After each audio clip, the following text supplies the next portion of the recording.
Been a little while since we heard game time. Man, I'm gonna start that back over. One more time, bro. One more time. From the top. From the top. How you feeling, Amp? It's game time. Ooh, dog, man. Look here, man. The lights are on and our Cowboys are finally home. We can play these safety Rams. Now, we've been seeing the clips. We've heard a lot from the local media. But I'm ready to lay my eyes on the Cowboys players. Because really, I ain't believing. Now, this is an opportunity for your up-and-coming rising stars to win the crowd and earn their freedom. So, hey, it's time to shine, baby. Yeah. Turn the wheels off. This is everybody time, bro. This is the time, cause you know, after a while, I ain't gonna lie, I do get tired of reports are Trey Lance looking this, and reports are Mozzie is doing this, and reports are shut up. It's my time to see this. John Stevens Jr. had an incredible day today. 4 receptions, 78 yards. Like, bruh, it's a wrap. It's a wrap. It's our time It's now. a wrap.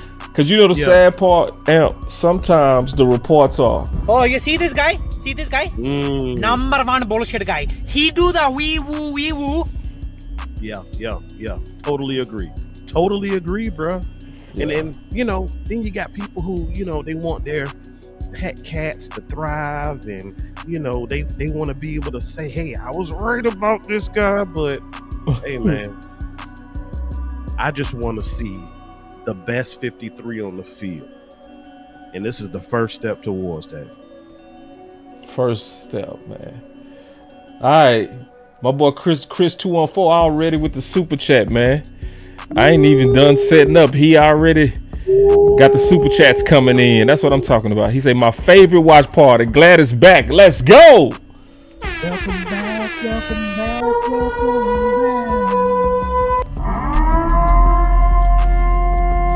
I ain't gonna lie. I know we got a dope watch party. I ain't gonna lie. We do. Yep. We do. Yep. Yeah, it's top notch. I ain't gonna lie. It is. It is. Hey, with Andre 3000 say, hey, sometimes you got to come from behind that piano and show what you're working with, you know? Say, sometimes that is the creed and the order of today. Already. I'm gonna hit him with the real one. Let me hit him with the real one before we kick it off. Let's go. The real one. The real one. Yeah. It's game time. Come on. Let's go. Ballin' like it's game time. Locked in when it's game time. Yeah, I'm ballin' like it's game time. Locked in when it's game time. I put in work, couldn't wait for mine. I got 9, couldn't wait in line. Game time. Let's go. Locked in when it's game time. Shoot from deep like a Curry 3, and I go beast like 23. 10 toes down, glued to the concrete, and I do me, keep to myself to find my peace. Been ballin' a little bit, woke up feeling rich. Still remember days I had to grind to get a cent. Still remember days when I spent a penny pinch. Now this bank account is lit and it's up and it's stuck, just like Cardi said. Same faces around me and it's hardly first. Saying how you do it, but you hardly did. Fibbing on the ground, yeah, you probably. Watch Party is brought to you by BetUS. 125% deposit bonus up to $2,000. Description. Let's go, man. Let's go. It's game time. Boys finna kick it off. Boys finna kick it off. This video is brought to you by BetUS Sportsbook and Casino. Breaking news.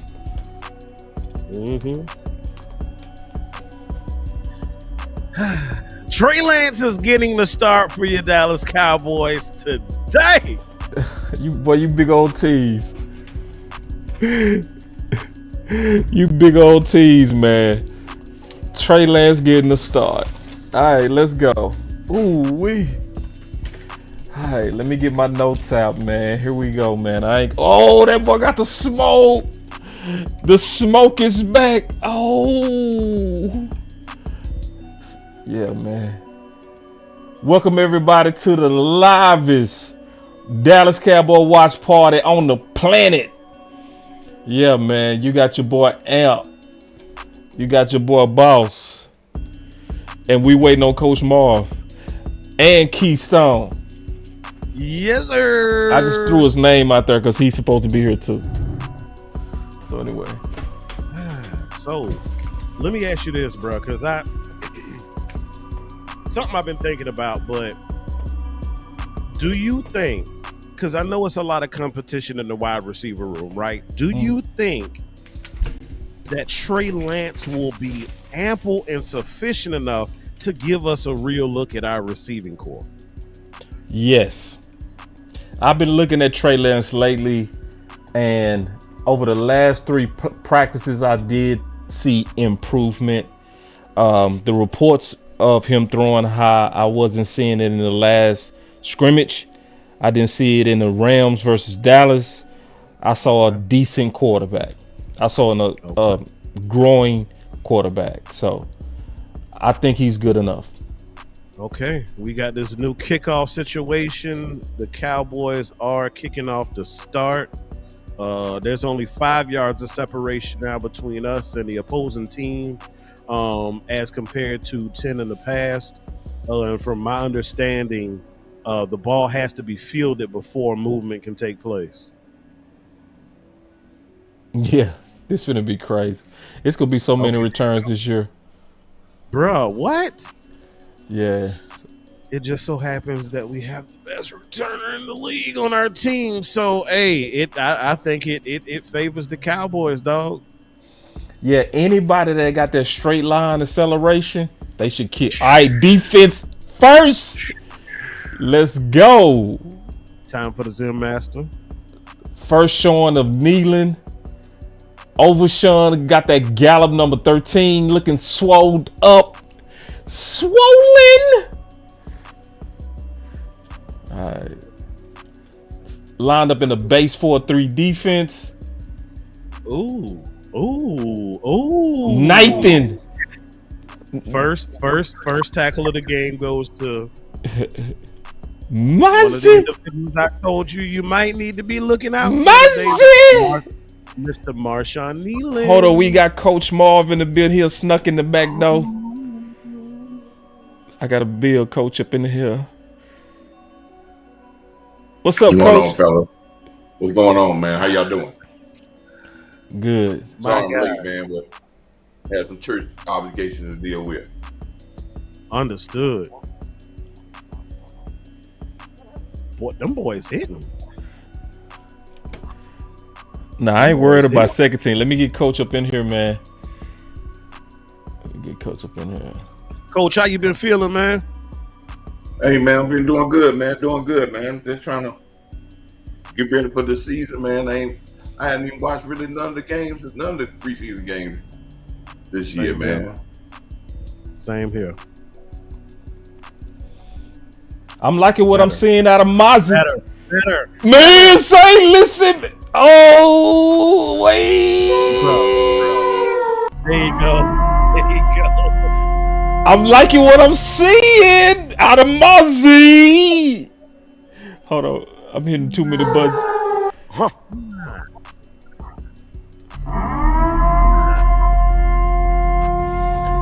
See, the thing that you can judge right now is intensity. Holding. Clear holding too, bro. Clear holding. Second down.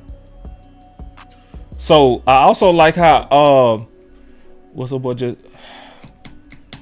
Oh God. Number 93, Fioku. Boy, flashing out that 3 tech. I see. Ooh. Yeah. I'm liking my linebackers, though. You right, bro. You right. I'm gonna hold my comment till after this play. So we seeing a 4-3 defense, y'all. It's official. Ooh, good wrap up, Bill. Yeah, early. It's very early. It's very early. But I do see a level of intensity out the defense that I like. I ain't seeing no loafing. I ain't seeing none of that. Yes, indeed. Perfect.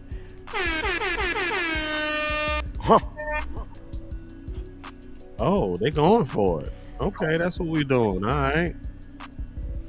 Viliami is at the end. The right end. Okay. 4th and 1. Uh-huh.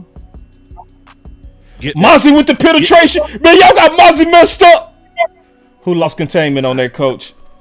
Contain. I'm behind y'all just a little bit. That was Fioko. Hey, watch the push up the middle from Mozzie on the center. Perfect. Okay. and my boy Johnny Wood say it's too early. It's too early. It's never too early, man. You know, it's never too early. It's never too early. On that play, the good thing about that is that's an easy adjustment. He just came a little too shallow. All right, they got some push on Mozzie on that one. Yeah, they got some push on him. All right, so how you feeling, El? How you feeling, man? We back. So far, from what I'm seeing, man, you know, two of the things that we talked about that would help this team take it to the next level in 2024, running the ball and stopping the run. And so far, from what I'm seeing, I like the push the D-line is giving. I like the fact that my linebackers are flowing and filling. It just good fundamental football so far. Yeah. Coach, how you feeling?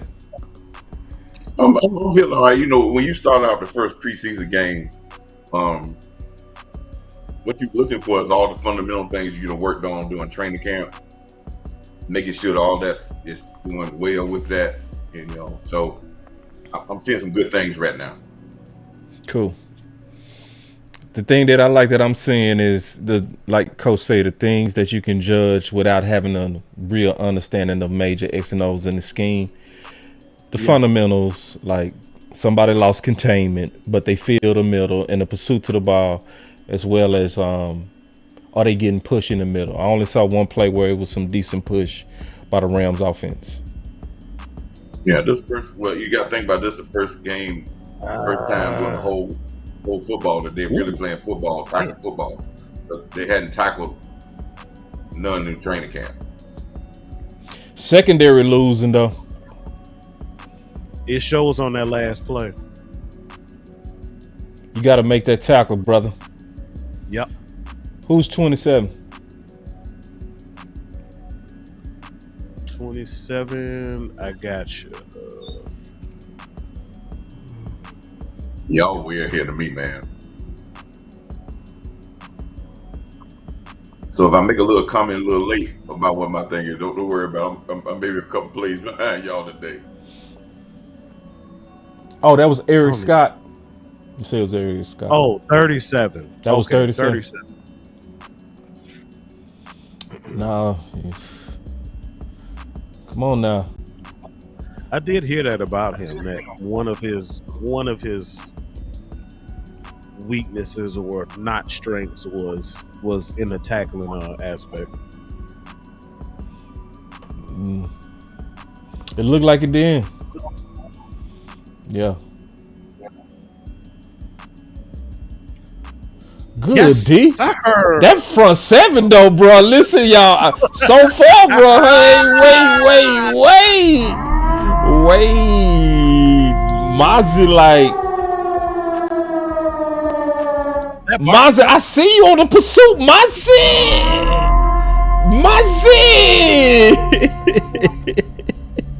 Yeah.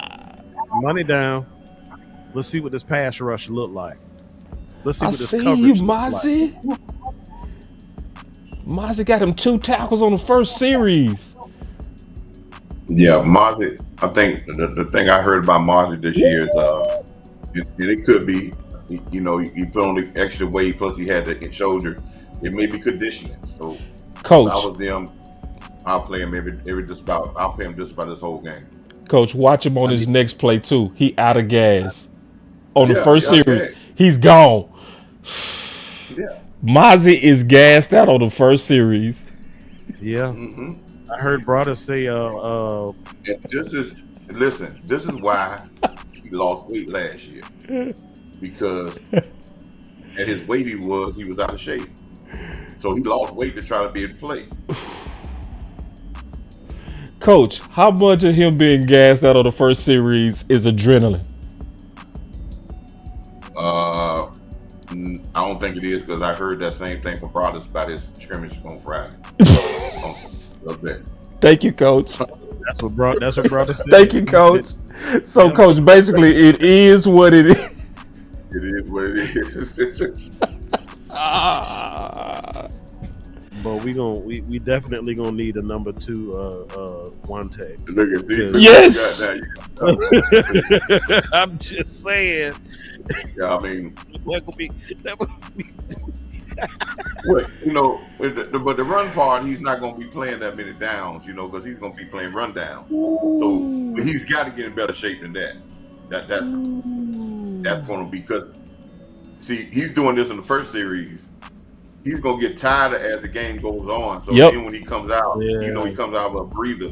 In the fourth quarter, he's going to be done. So he's got to get in better shape. What they're doing now is they're going to probably do a stress test on him today. And what I mean by the stress test, he's going to be out there for a long time today to see how far. See what you got to do with players, you got to find out what's their breaking point. True. We might used to talk about turning up the heat to find out what the temperature you can turn up.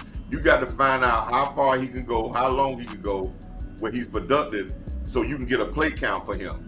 And once you get there, you figure it out. You say, okay, Maz is only good for 25 plays. Players have play counts, and sometimes when you go over, most times when you go over their play count, their production falls off. Some guys are only good for 15 to 20 plays, and if they have a great game, don't start them and say, oh, he can play a whole game. Nope. 15 to 20 plays is what you gonna get the best out of. Anything over that, it's gonna start dropping off. It's something that we clearly gotta say too. This shows that they are late on getting a one tech.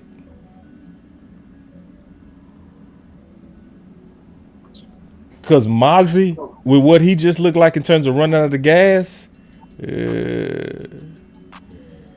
well, we got to see how the other one takes when they come in, because they may, they just might be playing Mozzie right now.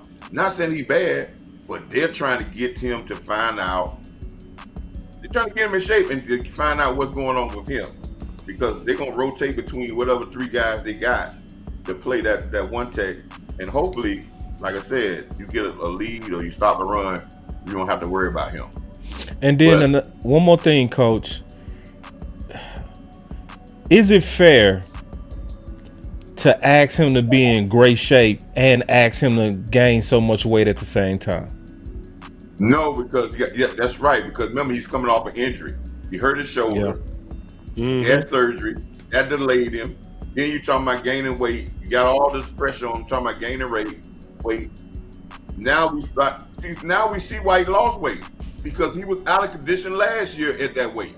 So he lost weight so he could probably not get tired. So it's happening. He gotta get to a point where he gets a comfortable weight, and he's still strong, and he can stay in the shape. He might be just a tad bit over where he needs to be in weight wise. Maybe 5 pounds down might be a good thing. Not 15 to 20 pounds, but you don't have to be really big to be dominant in the middle. You ain't gotta be. I mean, I know we see that, but there's some guys that not that's strong and that's dominant, and he got the strength to be a little smaller, but he's just as strong. Because he got the strength. He's not a guy that his strength is on dependent on his weight. You know what I'm saying, Boss? He's strong. He's a strong guy. Boy, look here.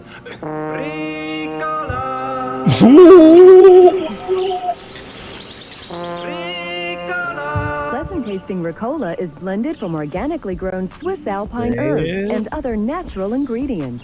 Ricola, All right, Chum out there natural herb starting at cough left drops from tackle. Switzerland. Now available and sugar-free, naturally.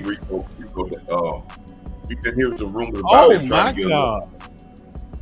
We've been hearing some rumors about them trying to get some more running backs in here. Yes, I will get some more running backs in here because you got two of them down. Deuce is hurt. I think the other guy who's hurt. Freeman. I'm not gonna pay Rico a whole lot in the preseason because hey, we're gonna play him a little, but not a lot.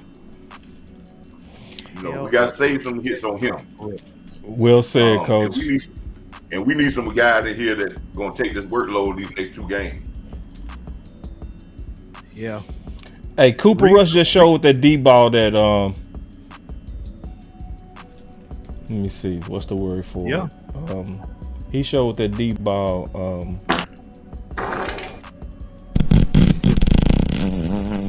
say that should have been touchdown, bro. That should have been touchdown. Brooks had to come to a complete stop.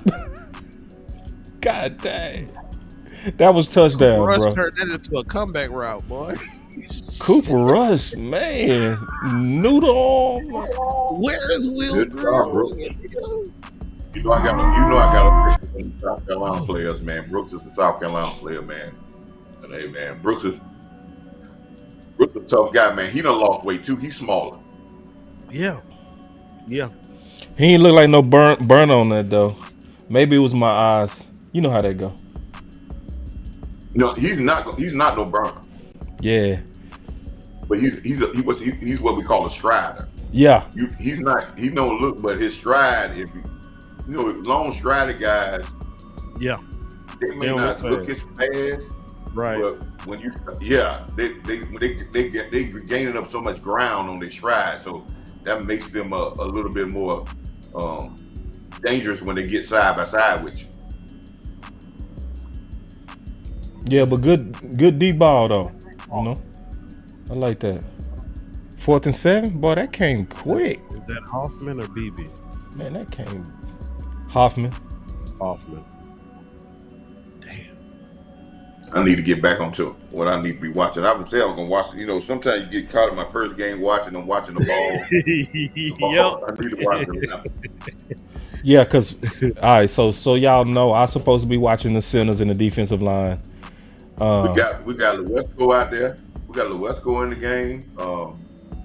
Ball. I've been hearing good things about Ball, man.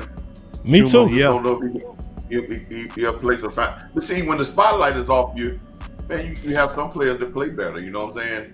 Because people are not watching every mistake you make. Because every lineman makes the mistakes that these guys make. But when somebody watches every mistake you make, it's man, you garbage. So you make a mistake. That might not be the way because everybody's gonna make mistakes.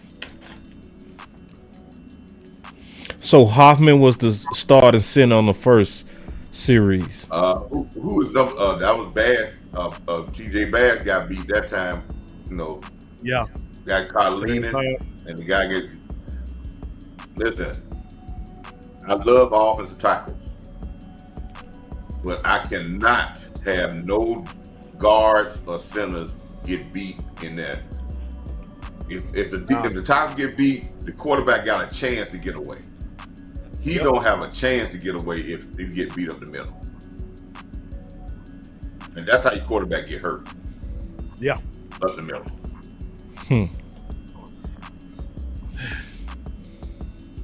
So far, so good, though. I mean, it's no major assignments blown. Everybody looks like they know what they're doing. I haven't seen no assignments blown, no whiffs, no penalties. Things that were issues for us, plagued us over the last couple of years. I'm seeing some relatively clean football. What's that? Coach, we got a super chat for you. Chris 214 said, Coach, where do you see TJ Bass in 2 years? a very serviceable backup that can play a game or two. I don't see him being a Pro Bowl guy, but I think he could be a guy in this league for the next 10 years. But I wouldn't say right now I see him in 2 years being a starter. Now on this team, I think that it's going to be between him and the guy Thomas that I'm hearing that is going to be the heir apparent to one of those guard spots. I think the new guy that they got in here at guard. If Hoffman keeps playing well, the BB would have one guard spot, and they're playing for Zach Martin's guard spot for next year. And I think BB is the person that's going to be in that. And if he gets in that, then we talking about TD Bass. He's either going to have to switch position to center, or he's going to be a backup for a long time. And this how it goes, man. Sometimes we look at guys and we say that they can't play, but sometimes they just don't have spots to play. So if they don't get no playing time, we just, that's how it goes. But if he had center capabilities, Bass, they would have been playing him at center this training camp. I don't think they have played him at center.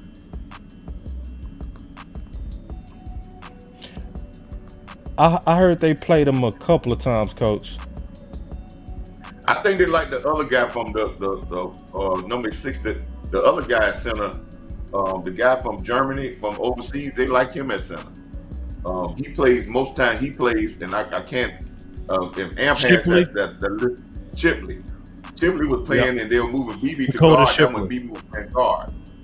Yeah, so that's what I saw when they were practicing. When Chipley came in, BB got his reps at guard then. So everybody's playing for the Zach Martin job for next year. And I think Thomas, the guy that they drafted in the 5th or 6th round, they like him at guard as well. So, the other guard position is locked. They ain't getting that. That's the other side you're not getting. You're only playing for Zach Martin's job. There ain't no room on the other side. Good Bebop Butler. Yeah. But if Bass gets a chance because of injury, he can make himself into a good starter. But I don't think he's a everyday starter I'm going to depend on 17 weeks on. Somebody said glad to see Bell back at safety. You ain't lying. Amen. Because he was going to have a short career the way it was trending. Oh! And he just got a pick. Man, let's go. Man, let's go, man. Bell. So what was that fans were saying about not being heavy with the takeovers after Quinn left? That is in them. It ain't going nowhere. You don't just miraculously get turnovers and then you stop being able to get your hands on the ball. That is there. That will be with this. That is going to be here. If you want to really know about some gas, boss. Man, if you really want to know about this defense, boss, for them, for Dallas this year, I know Zimmer had a long time since. It's been a long time since he was at Dallas before, but I think it's going to kind of mirror the defense he had when he was there with Parcells, and Parcells wanted just a little bit of feeling of a 3-4 defense, and he got a lot of linebackers. And he's going to give you a little bit of a feeling that this is a 3-4 and bringing linebackers and zoning up on the backside and bringing linebackers a lot in this defense. Yeah. See, that's where he can blitz you. He can blitz you and zone up at the same time. That's what the 3-4 gives you the aspect, because they can load up one side, they can blitz you, still play the zone back so you can get turnovers, because make the quarterback speed up his process, maybe see things wrong and let the ball go in the wrong spot. There's going to be a lot of that. Agreed. I also think that something most people aren't taking into account is the fact that your defense will be better this year for this reason. These reasons. One, people are going to be playing naturally where they're most comfortable. And two, Woo. They're going to be playing how they are most comfortable. I think those two factors is what makes your guys play faster and more free. That's a good point. Can I tell you why I think it's gonna be better? Give me 1 second, Coach. Let me play this real quick as ball is starting to trend. Said, just give me one of your young bulls. He didn't say offense, defense, safeties, corners. He just said a young bull. So basically, he left it up to Malik to pick anybody on the 90-man roster at the time.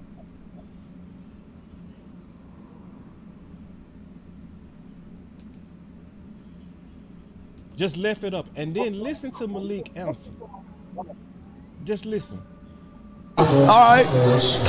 Man, I don't know where to start, man. I'm gonna start off with Marquise Bell. Okay.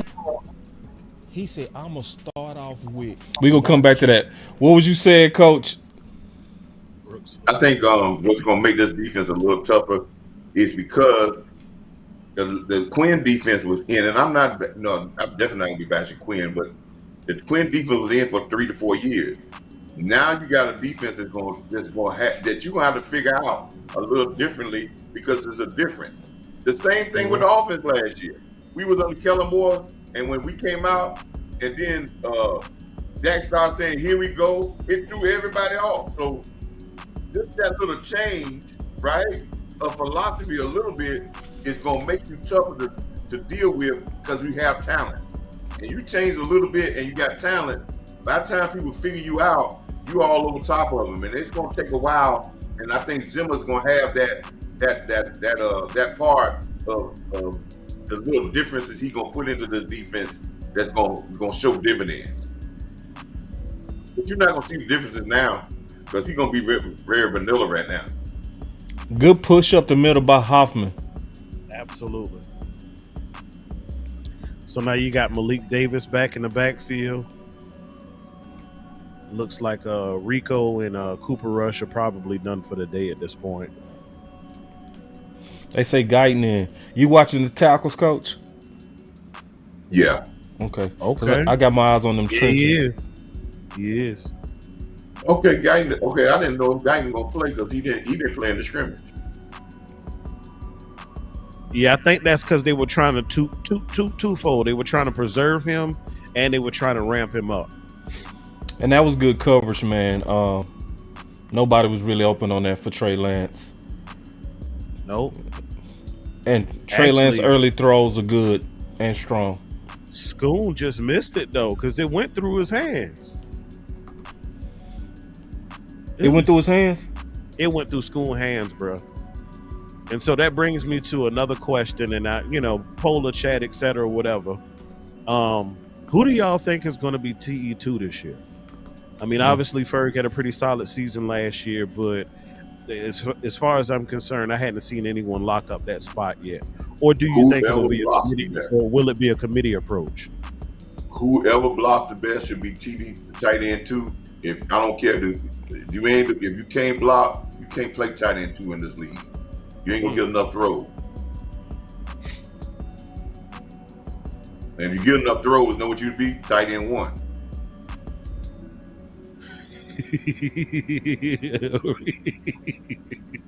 I mean, your second tight end may catch 35 passes in a year. Facts. I think he got a player right now, Amp. We just saw, like you said, Schoon dropped the ball. We got to see how it play out with John Stevens when he get a chance, and we'll see how it play out. I'm tell you, I want John Stevens No, I want John Stevens in that. I want John Stevens to play tight end, but I want him to be a tight end that split out wide, off ball, that be that spot, and because he's gonna give you that ability to catch, but he's gonna give you that ability to do what Noah Brown did. He's gonna be able to give you that crackback block. He's gonna be able to give you that Michael Gallup was not good at, which hurt our running game a lot. And we hadn't found that person that had that grit like Noah Brown since Noah Brown left here. And we can't put Smurfs out there like Cook and chirping out there. They're talking about sometimes they have to come down and make a crackback block on the linebacker. That's not gonna work. We got Smurfs, and we don't have a big wide receiver. CeeDee Lamb is our biggest wide receiver if you think about it. So we do need to be tight end. He has wide receiver. He was a wide receiver before he turned tight end. But if he can give us that, he's gonna be even better for our team. He's gonna be a weapon then. Masterful job by your O-line just now. Yeah. They made a wall for Trey Lance. And Trey Lance looked good on the run. We know his wheels work, that's for sure. I like that. And Trey feet look good. They said he couldn't make the pass to the running back. Trey ain't looking bad. He might just be a gamer, bro, because, I mean, truth be told. Now, he was trending up. I was watching the last scrimmage, the last two, he was trending up. Yeah. I think he was just a year off. Yeah. Honestly, if people would just treat Trey Lance like a rookie, I think we would have less apprehensions about him. But I think because of the fact that, you know, we traded for him late in the preseason last year, you know, gave up draft capital for it, I think people were expecting him to be an instant QB2. But if you treat him like a project, treat him like a rookie QB, and allow him to really get acclimated and get comfortable in this offense, I think he will trend up. And honestly, we'll be a better team if he does it. And if I was just judging the first two series, I say Trey looked better than Cooper Rush. Ooh. Just the first two series, right? You know. No, because that was a touchdown, man. Cooper Rush just didn't have enough. Yeah. And see, he was late on that ball. He was a little bit late. If he would have got crop of that ball, that would have been first down. Yep. Just a little bit late on that, bro. Yeah. Go for it. Yeah, hell, they went for it. They were much further back than we are. Hey, I'm liking Hoffman. You just see that run play. I'm behind y'all, but that run play to Davis, that's a prime example. I'm saying we ain't got no. And listen, I went back and looked at our running game. Our running game was hurt because out in space, our wide receivers were not. They were not blocked. And I'm gonna tell you something, y'all. People in the chat might say, "Oh, well, Coach, what are you talking about wide receivers?" The reason why Chris McCaffrey gets 80-yard runs because San Francisco tight ends and wide receivers, they go head hunt. Yeah. So you ain't listen.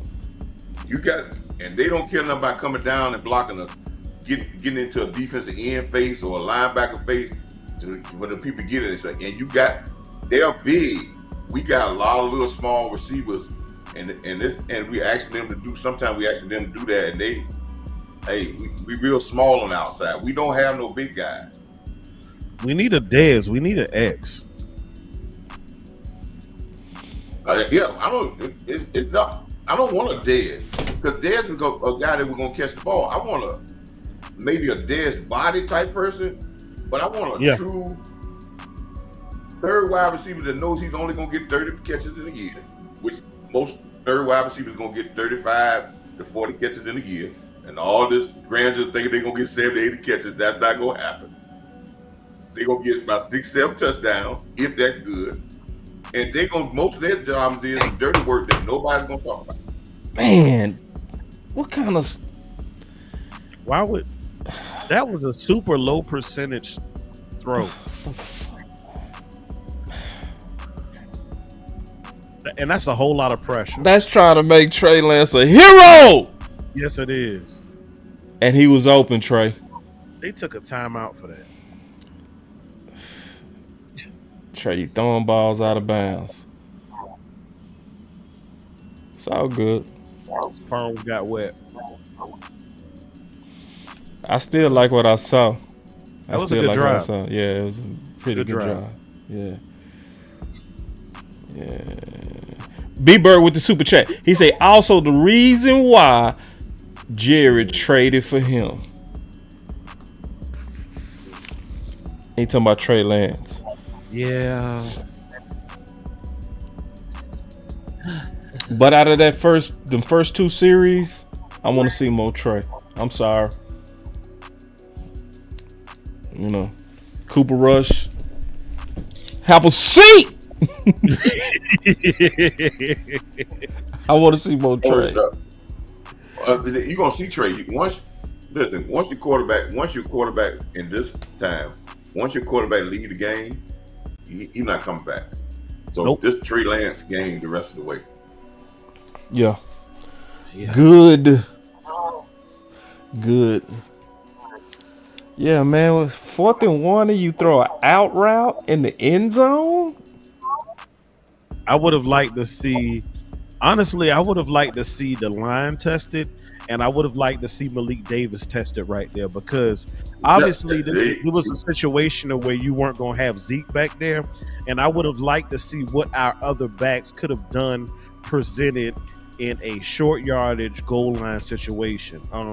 Don't know if Hunter Lupke's going to be playing today, but that would have been a prime example of an opportunity to get him in here. I don't know. Who knows? But yeah, the media gonna be talking about. Media definitely gonna be talking about that one tomorrow. You think so? Yeah. Give Amp some opportunity to punch it in on 4th and 1. Trey Lance completely blows the receiver and throws it out of bounds. Like I can hear it already. You know. Get Amp perfect on that, boss, because I would have ran the ball on that 4th and 1 because. That's going to be what we're going to do is we're going to test our mentality of being able to grind and get something. And that's going to be a teaching point of saying we need this 4th and 1, that we grind and get this 4th and 1 running the ball. You don't need to be cute. See, that's what I'm saying. Finesse. These are the times that you build a tough mentality. These are the times you don't need to be cute and say, when we get in a tough situation, we're going to shy away.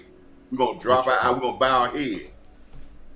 And this is what you set the tone through the rest of your season. Super chat by my boy Common Sense. He said Trey throwing motion high passes, elbow too low.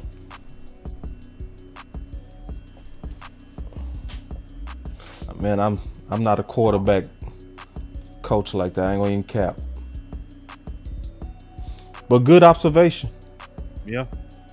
I say the ball was high. It was, nobody could have made a play on that ball. And then C said, I can see Mike McCarthy trying to do that with that bad play call. Yeah, that play call was I knew that was gonna piss off Coach.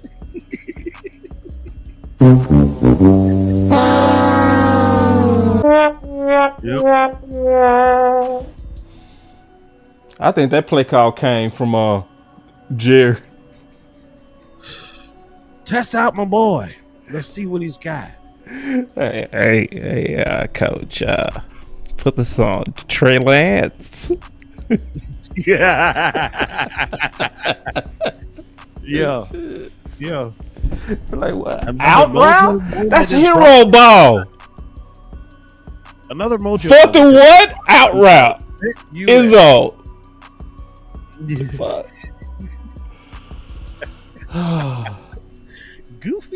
Goofy, bro. I don't know. Maybe that was shoddy. I don't know. Who is calling plays? Is it Mike or is it Shoddy?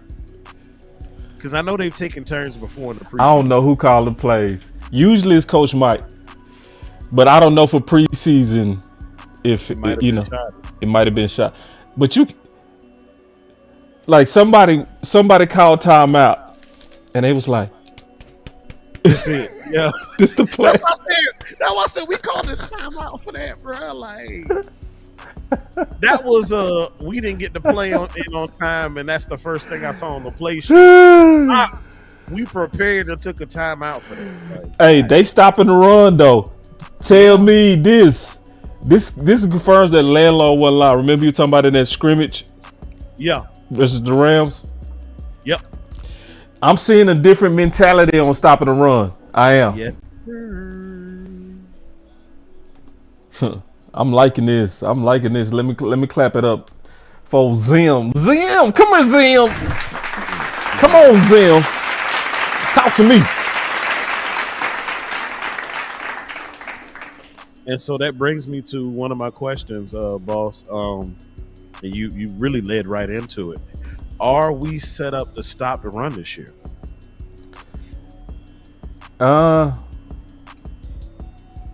Based on Mozzie's first drive, Oh hell no!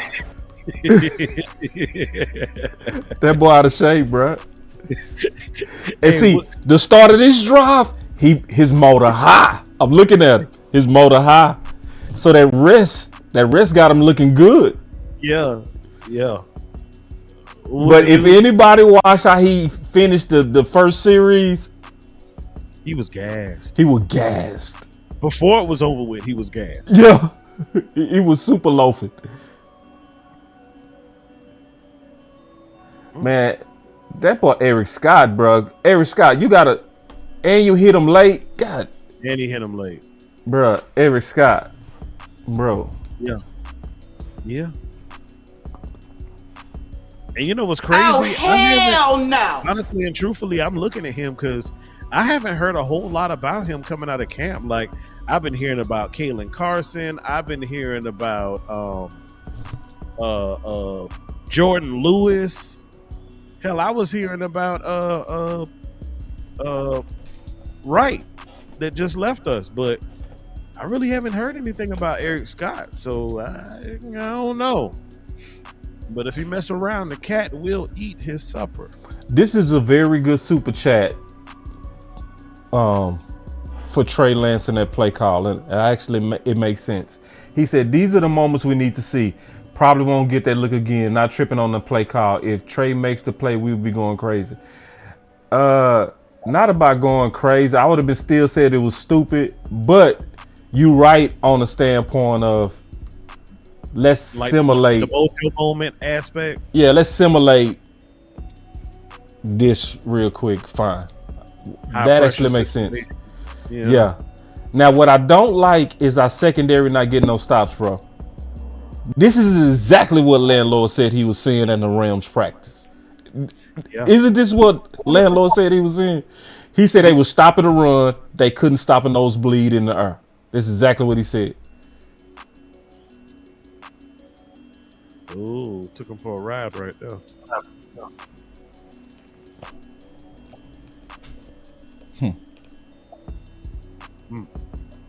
Yeah, I get all of the all 22. Another thing that could also, if Mozzie don't get right and we don't get those shoes that we so badly need, we could potentially be stout early on in the game against the run, and we could potentially unravel as the course of the game goes on based on guys' conditioning and endurance. Can I give you my I'm gonna put it like this. Play the run game like you played the last year, and I'm happy with it. What I don't want, we give up too many big plays. We stop giving up plays over 20 yards and big plays, our run game will be deficient. I'm gonna give you an example. Kansas City gave up 5 plays over 30 yards all year long. We gave up 6 plays in the playoff game over 30 yards.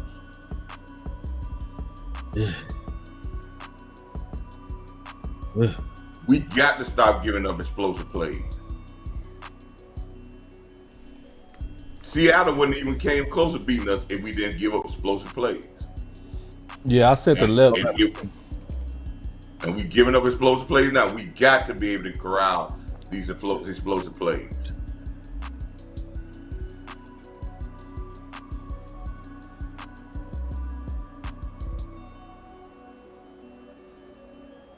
I think your boy Marv, he done got really tired now. Yeah, they pulled him. Mozzie gone. Just tapping that helmet.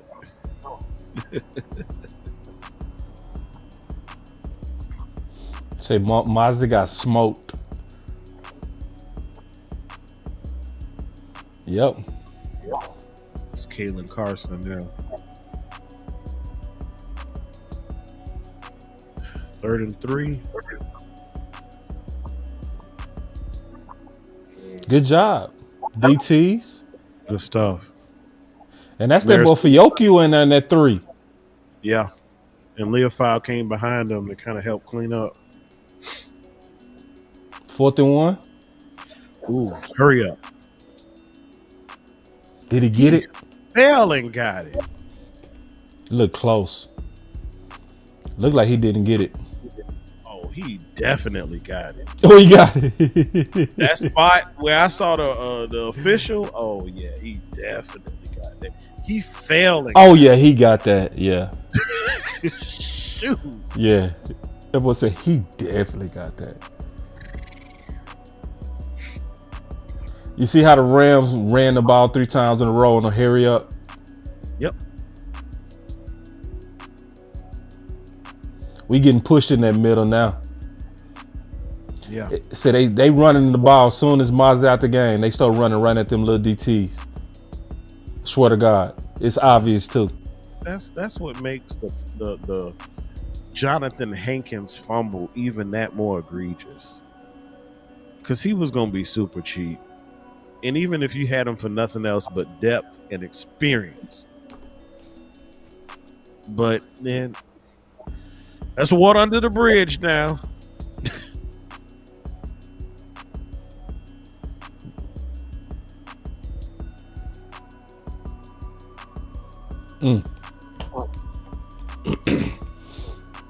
Yeah. Secondary looking kind of trash. Trizash. So with that being said, do you, with all the good things that you've heard from receivers this training camp, do you think they're really like that, or do you think it's because they may be competing against a subpar secondary? Because this ain't the ones. I do gotta give McVay credit for being a good play caller. You know, he's a good offensive mind. So yeah, he in mid-season form right now. 4th and 6. Defense held them pretty much.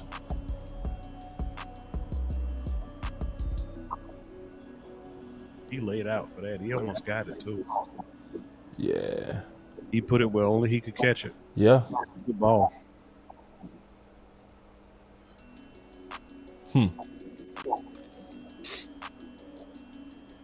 Did he make it? Yep. Right down Broad Street. Yeah, hold on.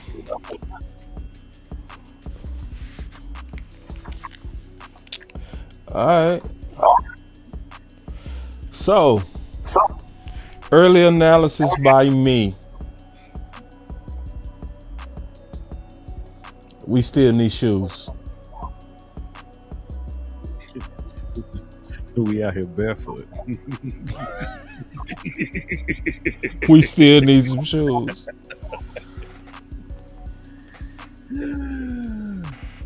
Cause it's clear you can't trust a first rounder who get gassed in the first series. And so far, from what we just saw in that second series, you can't trust the backup DTs. Nope. It's early. Your linebacker play didn't look as good that series either. Not as good as it did the first series. And I think that was also because of the fact of your interior line play. I mean, let's be honest, guys. Those guys in that position are dependent upon what the big guys do up front. So if you can hold a gap or two or prevent a player from getting to the next level, it makes things easier for your linebackers. They're clear to flow. They're clear to truly key in on their reads, and they can fly to the ball. But when things get a little cloudy in front of them, it makes it a heck of a lot more difficult for them to sift through all of that garbage. Also, too, I'm just being honest. Going back to a couple years ago when we had that Hot Boys defense, we had a couple of guys who were serviceable DTs. But if y'all remember, one of the effects of not having a solid one tech throughout the season is your linebackers got banged up often. Now, we're priding ourselves on having a deep linebacker room and how quickly they flipped it since last year. But if we don't get those shoes, those guys on that second level will not be as effective. Yeah. Well, you had something on that, Coach? Yeah, I think that the guys out there, the second string guys, I know Mozzie needs to get his shape. But on my defensive line, still, I'm not getting a Ocean not playing. I'm not getting a D-Law today, which is going to help a great deal with the defensive, with the run game as well. Yes, Lord. But I just think, we may need to look into trying to get a guy that's going to be a backup defensive tackle. Maybe some of these other guys I think they may have brought in, I don't think they're playing. I don't think the guys they brought in this past week, I don't think they're playing today either, if I'm not mistaken. The guy from Clemson, I don't think he's playing today. I don't think he's playing today either. So we're gonna get some time to look at them. But to hold the team down to 3 points at this particular time with 6 points, I think it's going to plan. When you talk about the preseason game, we hadn't given up a touchdown. Not going to look perfect right now because this is their first, like I said, real first tackle football. And I think I heard something this week. They said McGay and McCarthy had a meeting, so they probably going to do some things in the second half that the Cowboys want to work on, and the Cowboys going to run some plays that the Rams really want to work on. So you may get a lot of runs up the middle, and you do that as coaches. You say, hey man, it's a preseason game, but can you have to do an emphasis on this because I want to see how we do on this, and you'll do something for them to help them out because they need to see that. They need to work on that. Yeah. Also, Trey looking good, y'all. Yeah. Trey look good. Yeah. Even in that pass right there just now, because a lot of the criticism came with him from throwing outside of the numbers, but so far, him throwing to the outside today has been pretty doggone decent. So.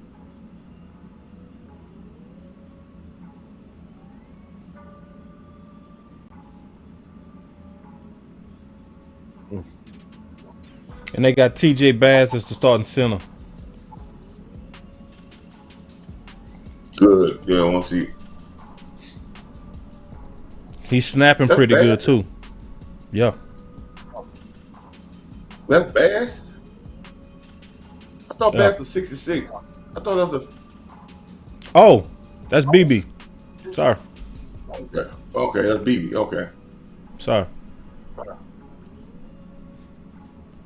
I saw him coming out the trash. I thought it was him. God dang. Show that again, please.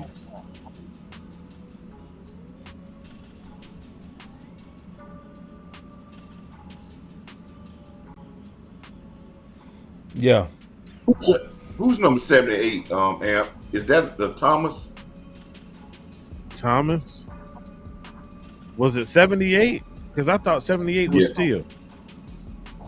76, I think. What is that number? Go, Trey, go.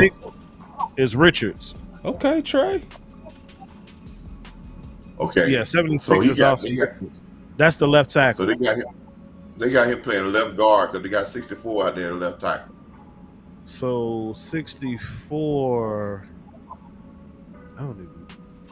That's Earl. That's Bostic. Yeah. Yep. Yeah.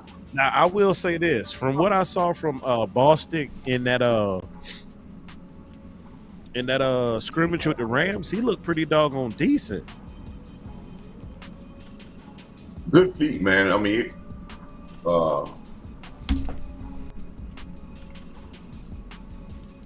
Not good on that play, but good feed. He just don't have. To me, he doesn't have the strength that you would want from your left tackle. But his feet are good. Well, with tackle, it's not about being the strongest and the toughest, because it's more of a dancing in position type thing. True. You got to be a little bit stronger when you're playing guard and center, because your players are up on you fast. You got a slow. You got less reaction time, because you got to do it right now because they right up on top of you. Good play. When you get a tackle that's a mauler like Tyron Smith was, and he just that strong, that makes him an all pro, Hall of Famer. But you can get away with a tackle not being your nastiest, baddest guy, because he can position and you can get him out there dancing with guys. He okay.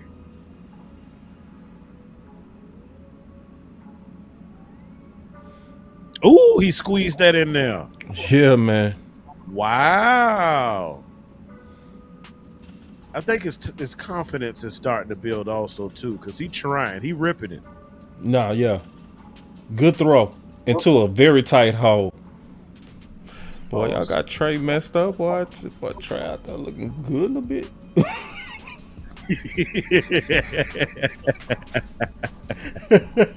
That boy Trey out there looking good, boy.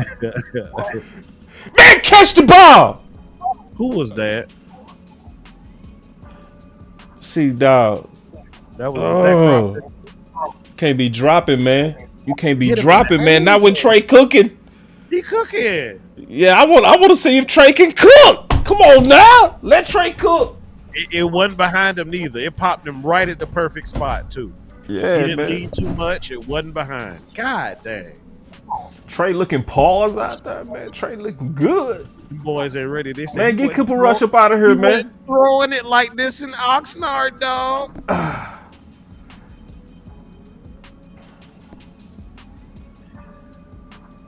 He missed Malik right there, though.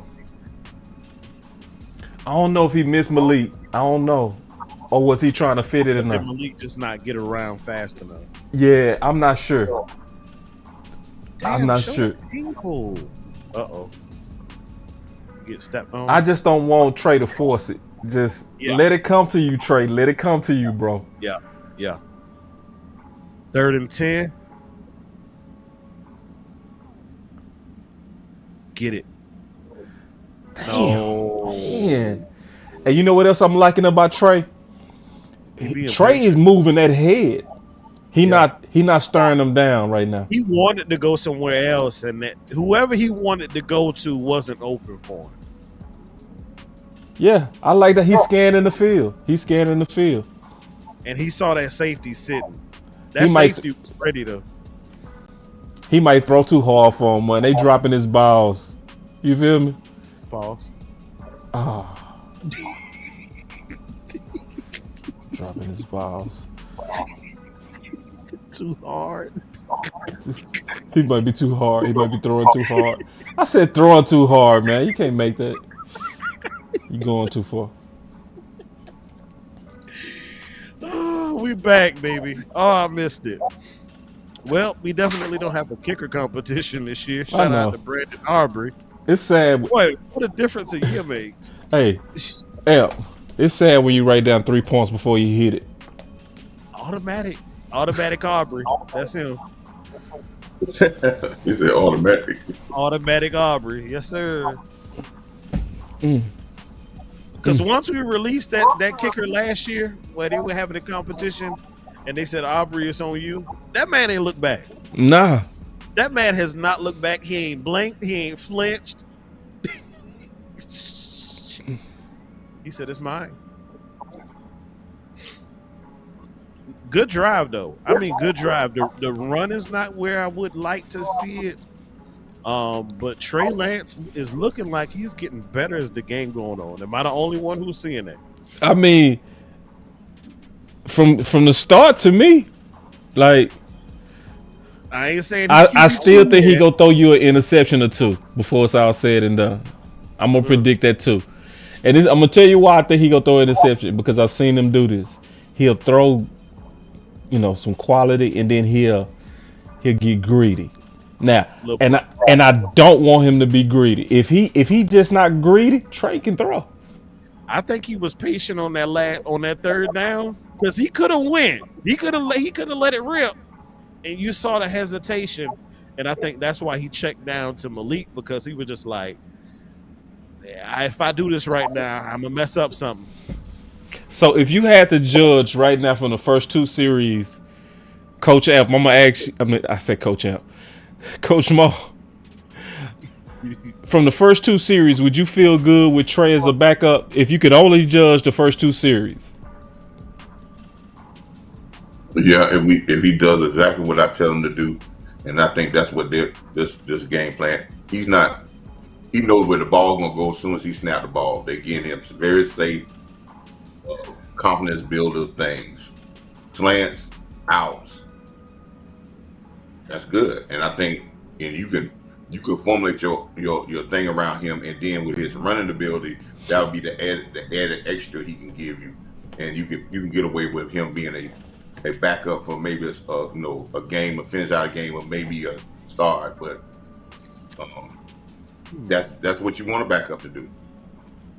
And you probably can win a game if you play great defense and you just keep him doing those type of things. My boy say, man, put Coop in so we can get some real reps. We saw Coop missed a touchdown with that noodle on. Yeah. So it's a lot of no's though, bro. It's a lot of no's. So, if you could only judge the first 2 series, you trust in Trey Lance right now? I'm gonna answer the question like this. Shout out to the quarterback whisperer, Mike McCarthy.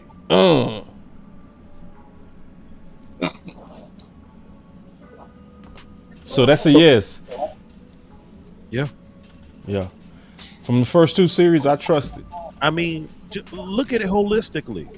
Look at how Dak's level of play has elevated since Mike McCarthy has been here. Look at how Dak's play has elevated since the departure of Kellen Moore. That's true. Look at, in a 5-6 game span, how Mike McCarthy had Cooper Rush looking. He altered the offense to play to Cooper Rush's strengths, and we were able to not only be successful, we were able to win. And now look at what we have seen previously, all of the Lance bashing and everything to this point here. I think you got to give credit to Big Mike. Can I do the rebuttal on that? Absolutely. You got it, Coach. I want to see this. Dak, I don't think he did nothing to Dak. Dak, if you go to the season before, Dak had a great season before. Dak is just Dak. He ain't do nothing great for Dak. Dak had the years he threw 10 interceptions. So he ain't do nothing for Dak. Cooper Rush, if you look at, you got by that because we had great defense. His stats when winning those games was horrible. And when he played a good game, he threw 3 picks.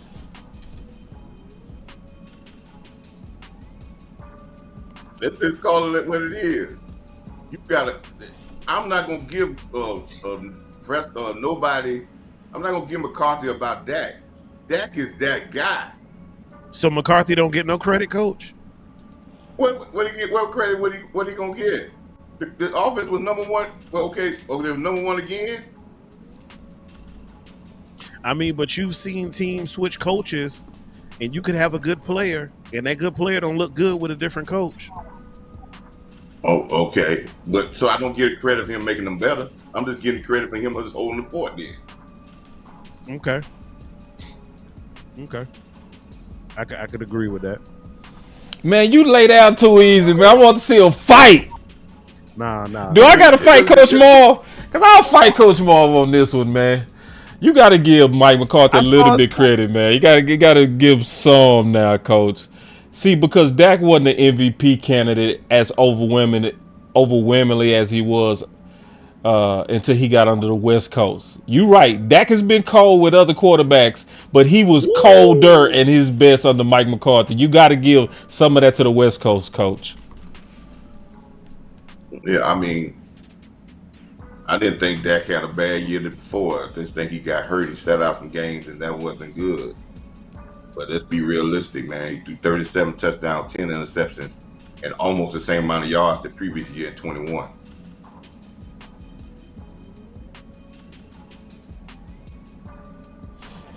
Didn't he? Yeah, production-wise, yeah. But the style points, no. The style points come because you got there are certain, games or certain things or moments or Ooh, Thomas with the big hit. I'm sorry, Coach. I'm sorry, Coach. How you been?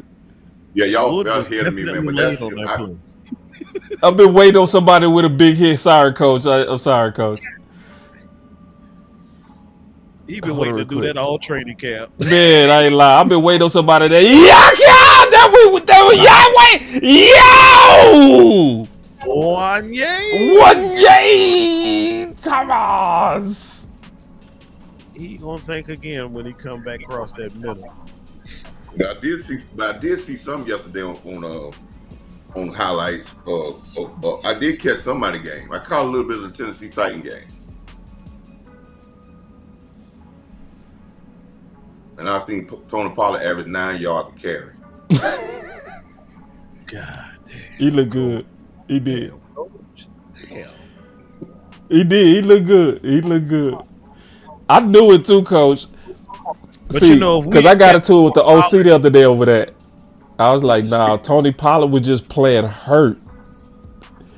Tony Pollard is good. Go ahead, Coach. Tony Pollard had 1,000 yards. He got another 1,000 yards. I think if you want to help that, we talk about the running game. But I'm gonna say this, and it's quick. All year long last year, I kept hearing from Tony Pollard, from Mike McCarthy, the offensive line coach, and the offensive line. They said the only thing about the run game is attempts at the plate. We got to get attempts at the plate, and the running game will be there. But it's all about attempts at the plate. I've heard Mike McCarthy say that for 2 years. But then why you going this season and you have blowouts all year and you run the ball less last year than you ran the 2 previous years? That's what Big Mike tell me that. Why is that?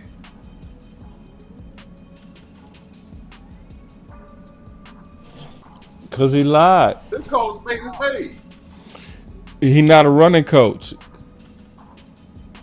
So don't run your off. This here. I'm agreeing when he should have got rid of Kellen Moore, but this be honest, Mike. Why you got rid of Kellen Moore? Because you wanted to call the plays. He been calling some damn good ones though. And you agreed with Kellen Moore was doing his philosophy. You agreed with that. You just wanted to call him. That's point blank. But he call him better though, Coach. It ain't what you do, it's how you do it. He has a very good team, and listen, they're going to be great offensively, but they're going to have to get into, when they get in bigger games, they're going to have to have a physical mentality. And I'm not saying they got to run, but they got to have a physical mentality. Now that's going to be changed, but listen, this 2 years down the road now, we know that has to happen. But Mike, like I said, you got a quarterback like Dak Prescott. I'm not going to shortchange Dak Prescott, because if that was Tom Brady or Patrick Mahomes or some of these other quarterbacks, they'll be talking about the quarterback made the offensive coordinator. Only in Dallas, we say the offensive coordinator made the quarterback. Only in Dallas.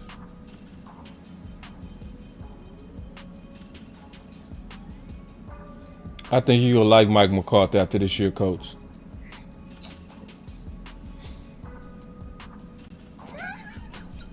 Mike is who he is, man. He is what he is. And he in a situation because somewhat he put himself in it. He put himself in this? Yeah.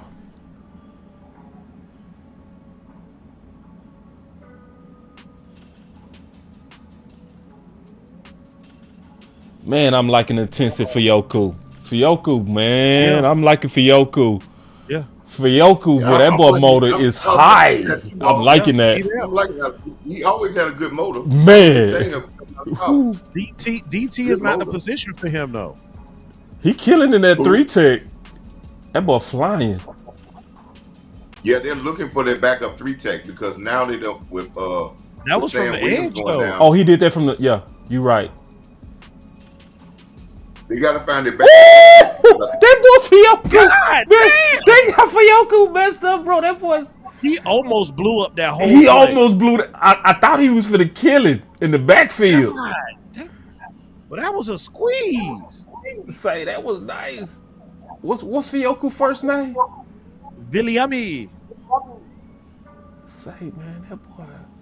Boy, you took that boy on a ride. That boy flashing. Boy, Fioku out there trying to do something. He's showing some potential. I thought he was going. Say that whole front seven is. Say, I'm starting to trust Zimmer. The effort of that front Zimmer is the man. Say they fighting. I'm liking what I'm seeing out of Carl Davis too. He getting some push. Now,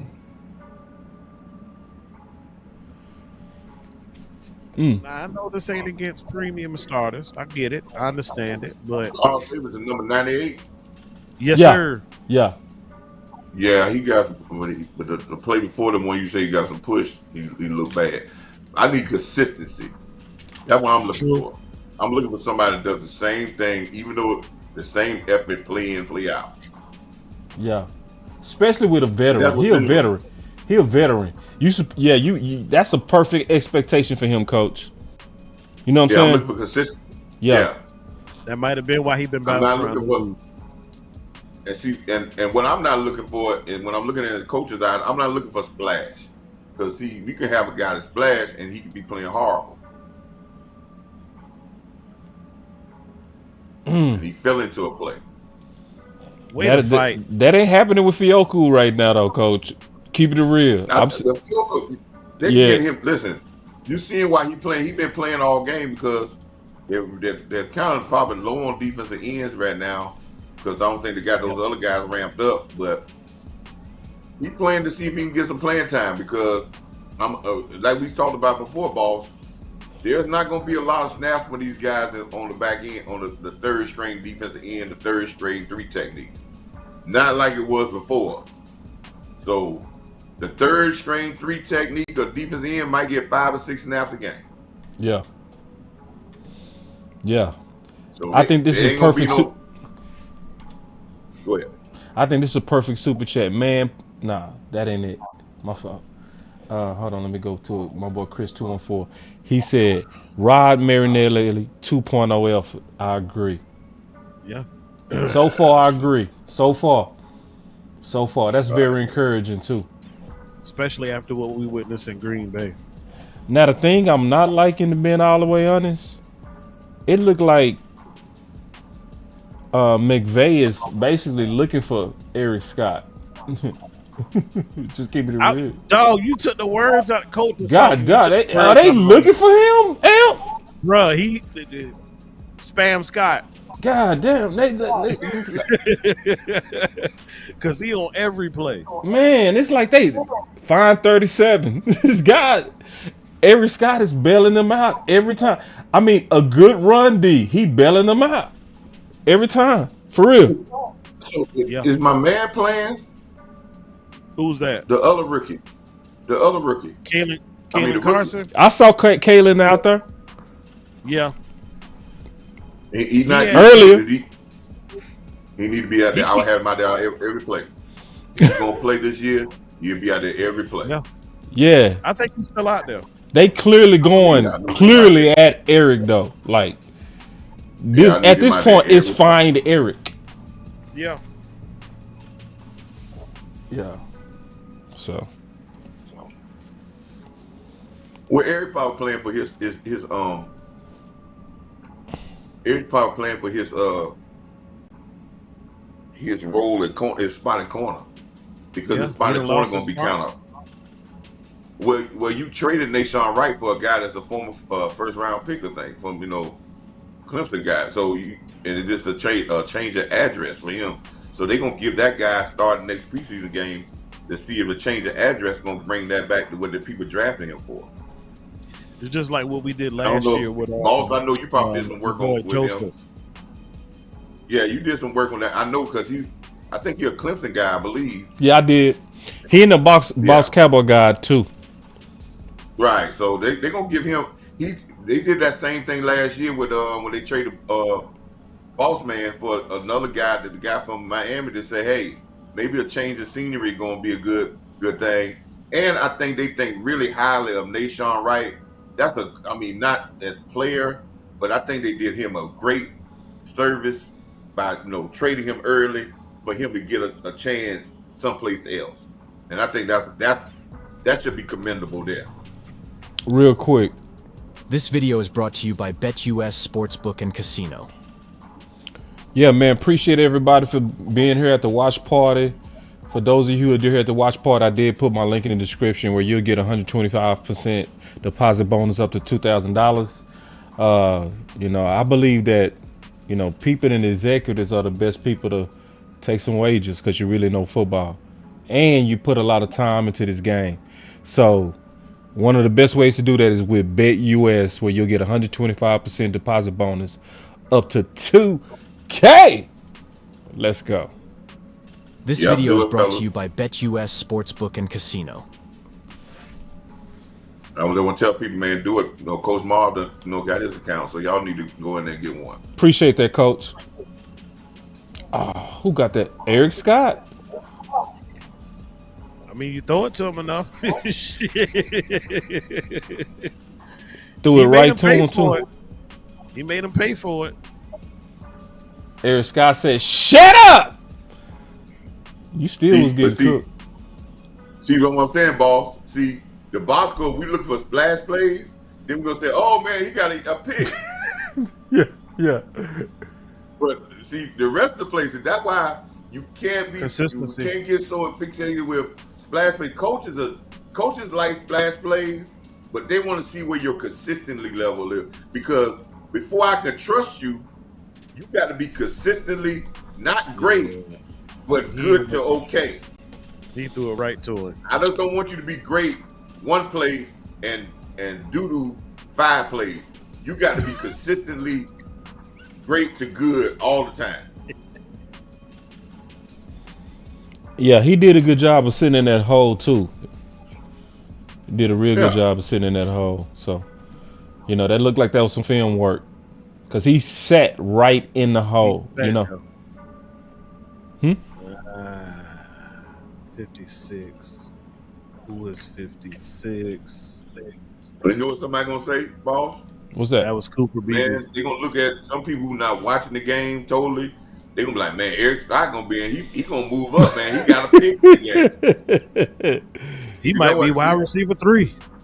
All right, Trey Lance. Like, we got somebody. Eric Scott still coming on, man. Forget Carson. He didn't get no pick. Yeah, that person clearly didn't watch. For anybody who watched, knew that they've been going at Eric Scott pretty much all day. And Eric got to be able to tackle. Now, I go back to, I reference, I reference this a lot. The art of coaching with Nick Saban and Bill Belichick. Both of them are secondary guys. The first thing they say they look in the cornerback is, they say their first trait that they want out of cornerback, he got to be able to tackle. Then we'll work from there. Coach Marv, we got a super chat. He gonna give up more big plays for us when he missed tackles out there on the outside when running backs and give us 10, 15, 20 more yards because he can't put the guy on the ground. Coach Marv, this super chat for you. He said, Coach Marv, I'm not like the physicality, honestly. Of the team. Well, what side of the ball?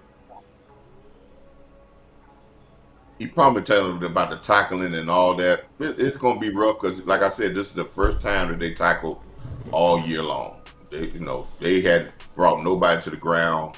all year, and you could do there is no thing to get you ready for tackling than tackling. All those drills you can do, yeah, that can enhance, but ain't nothing gonna get you ready for tackling but tackling, bringing people to the ground. Thanks. So, but I think if you look at the other games, I think we, for a preseason game, I'm liking the Florida game. I don't see nothing really big. I think they're just doing really basic stuff. See, this is the predicament we got. Trying to get Trey Lance up to speed, but I can get Trey Lance up to speed and throwing the ball in practice because that's all we're gonna do. I need to get this running game and the physicality in this running game up to speed. So because we don't do that in practice. We don't have no way we can do that. So here is the time, McCarthy. We need to work on our running game with our backup alignment. You get Trey in 7-on-7 in the game in practice, he's gonna get a lot of work. But you're not gonna get your run game work. Schottenheimer talked about it's hard to get the running game work because they don't practice the same way no more. Okay, this is a prime example. There ain't nobody talking about you hitting too much here. Let's see if these guys can run the ball and break some tackles. And then we can go back to film and see and work on how it didn't work in the film study, and then that can help us with this run game. Agree. Definitely, they dropped the ball, especially on that 4th and 1 in the end zone. That would have been the perfect time to do what you're saying, Coach. So we getting ready to get into halftime, and all of us will kind of talk about the things we've been focusing on. I've been focusing on center and defensive tackle. That's what I've been having my eyes strongly on. And I think this super chat is perfect. He said Cooper B snaps look good and crisp, all of them. I agree. Because I've been looking at that. Because the first time we heard the reports of him when training camp start is that he was struggling with shotgun snaps. You are not seeing that today. That man been practicing with his mama. Man, that boy been out here with his mama. That's good though. That's real good. So I'm liking what I'm seeing from him. I'm liking the push up the middle that I saw from him and Hoffman. The push up the middle actually looked decent. So Hoffman looked good to me today, and Cooper BB. That's to me so far the toughest battle. What's your thoughts? I think the same thing with the Cooper BB and the Hoffman. The perfect scenario for the Cowboys is, and I know everybody said the perfect scenario is BB comes in and he gives you that solid center thing. Yes. But the perfect scenario for them is Hoffman plays well and he comes along and he gives you that type of solid center play, and now you got BB to replace Zach Martin next year. That's the perfect scenario. Say it one more time, Coach. I was doing something. Say it one more time. The perfect scenario for the Cowboys is saying, hey, I know we want BB can play center. If Hoffman doesn't come along, we can put BB in there. We can be great at center. But what we really want is Hoffman to play very, very well, and we can have a good backup center if he gets hurt. But we can groom BB to be Zach Martin's replacement next year. Say it. That's the perfect scenario. Yes, sir. I like that, Coach. Because then you got him on the cheap, plus your line can be. But if Hoffman can't, but let's be real, Hoffman is out there because Hoffman has been playing pretty well in training camp. And listen, the kid put in work. He was with Duke Manuel all summer long too. You can see it. Put in some work. Yeah, you can see it. Yeah. Yeah. Coach, are we just counting out Hoffman? Yeah, because we got Dryas, we got draft honeymoonitis. Because we see a guy that's drafted, we like, hey man, we want to see that guy play. I'm not saying BB can't play, but if Hoffman plays well, BB could be a backup because you're gonna have somebody hurt, and if you got a guy that can be a starter and a backup, if he's better at guard than Hoffman, if Hoffman plays well, Zach Martin has already told you, man, this is it. This is it. He know he ain't gonna get no extension. The guys that been here, the young guys ain't getting no extension. He know he ain't gonna get no extension. Amp. Go ahead and say what y'all really want. Go ahead and say what you really wanted to say, Coach. A lot of Cowboys fans done fell in love with that new booty is what it is. Yeah. That's what it is. It's the new. Man, booty. I'm talking about, man, they boys is like drooling, man. Oh my God. I just don't know why they just won't put Cooper Beebe there and just leave him there and let him just, jump in the deep end. You got somebody right there polished. Coach just laid out to y'all the perfect scenario for our offensive line. I'm on board for that 100% because, like they say, if you're talking about retiring, you've already retired. So we can pretty much say this is the Zach Martin farewell tour. So if that's going to be the case, why make Cooper Beebe your center for the future and he'll be good there, but you can have another Pro Bowl, all-pro caliber guard to come in and step in right after Zach Martin departs? That's the best scenario. Now transitioning, I will say definitely the first couple of drives when the push from the line was good. I like what I saw from my linebackers. As the half progressed, we got a little sloppy, but I'm seeing a disciplined core of linebackers. I'm seeing a core of linebackers that understands what their reads are, and everybody, no matter who the makeup, the lineup has been, they play well together. You don't have anybody overrunning anybody. I don't see hero ball. I don't see anybody out of position. I mean, they haven't made a ton of plays, but they're playing. We hear them say it all the time. Together. They go about playing the game the right. They play the game the right way, and that's what I'm seeing. I'm seeing it. Yeah, and to your point, man, let me pass this to you. He says Zimmer and staff will maximize the defensive talent. Bruh. Dan who? It ain't no shade, it ain't no dirt being thrown upon Dan Quinn's name. Because he definitely took us out of the pits of despair as far as defense is concerned, coming up behind Mike Nolan. Dan Quinn didn't have to do a whole lot to make us forget about Mike Nolan. Now, what Zimmer is doing, he is the seasoned vet. The man has seen everything but Christ. So at this point, you're not going to throw a whole lot at Mike Zimmer that he doesn't have a counter for. So the chess move on defense, the adjustments on defense, that's what I'm looking forward to this year. Yeah, that's good. Hey, I'm looking. Another person I'm looking at. I think Al Harris has got a bigger job this year. He's more of a I think they put him more in the passing game coordination this year. So that's a big job difference. He's going to have to work on what I think is, again, what I said earlier, is where our defense is hurting. I gotta eliminate the big passes on offense.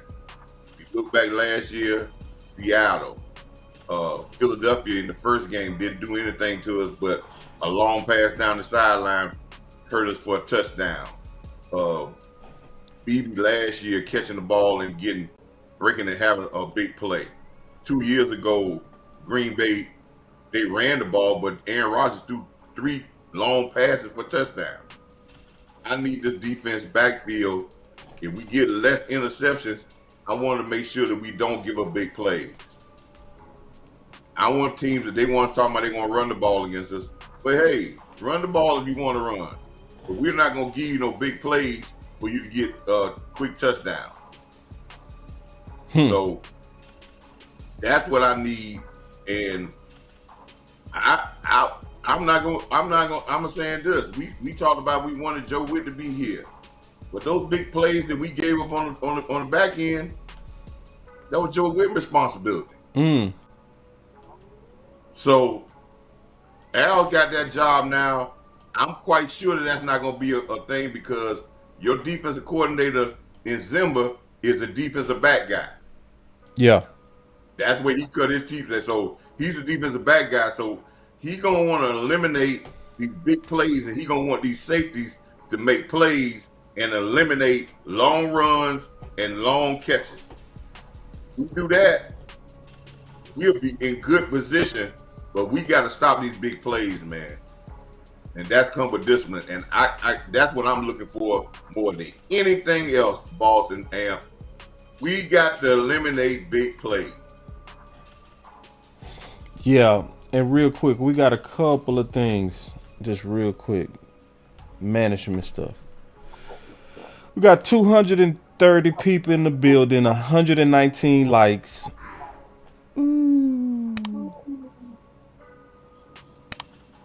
We got to get the likes up. Let's get the likes up, y'all. And while we getting that likes up, obviously let's hear from my sponsor real quick, and we go change the vibe up a little bit. This video is brought to you by BetUS Sportsbook and Casino.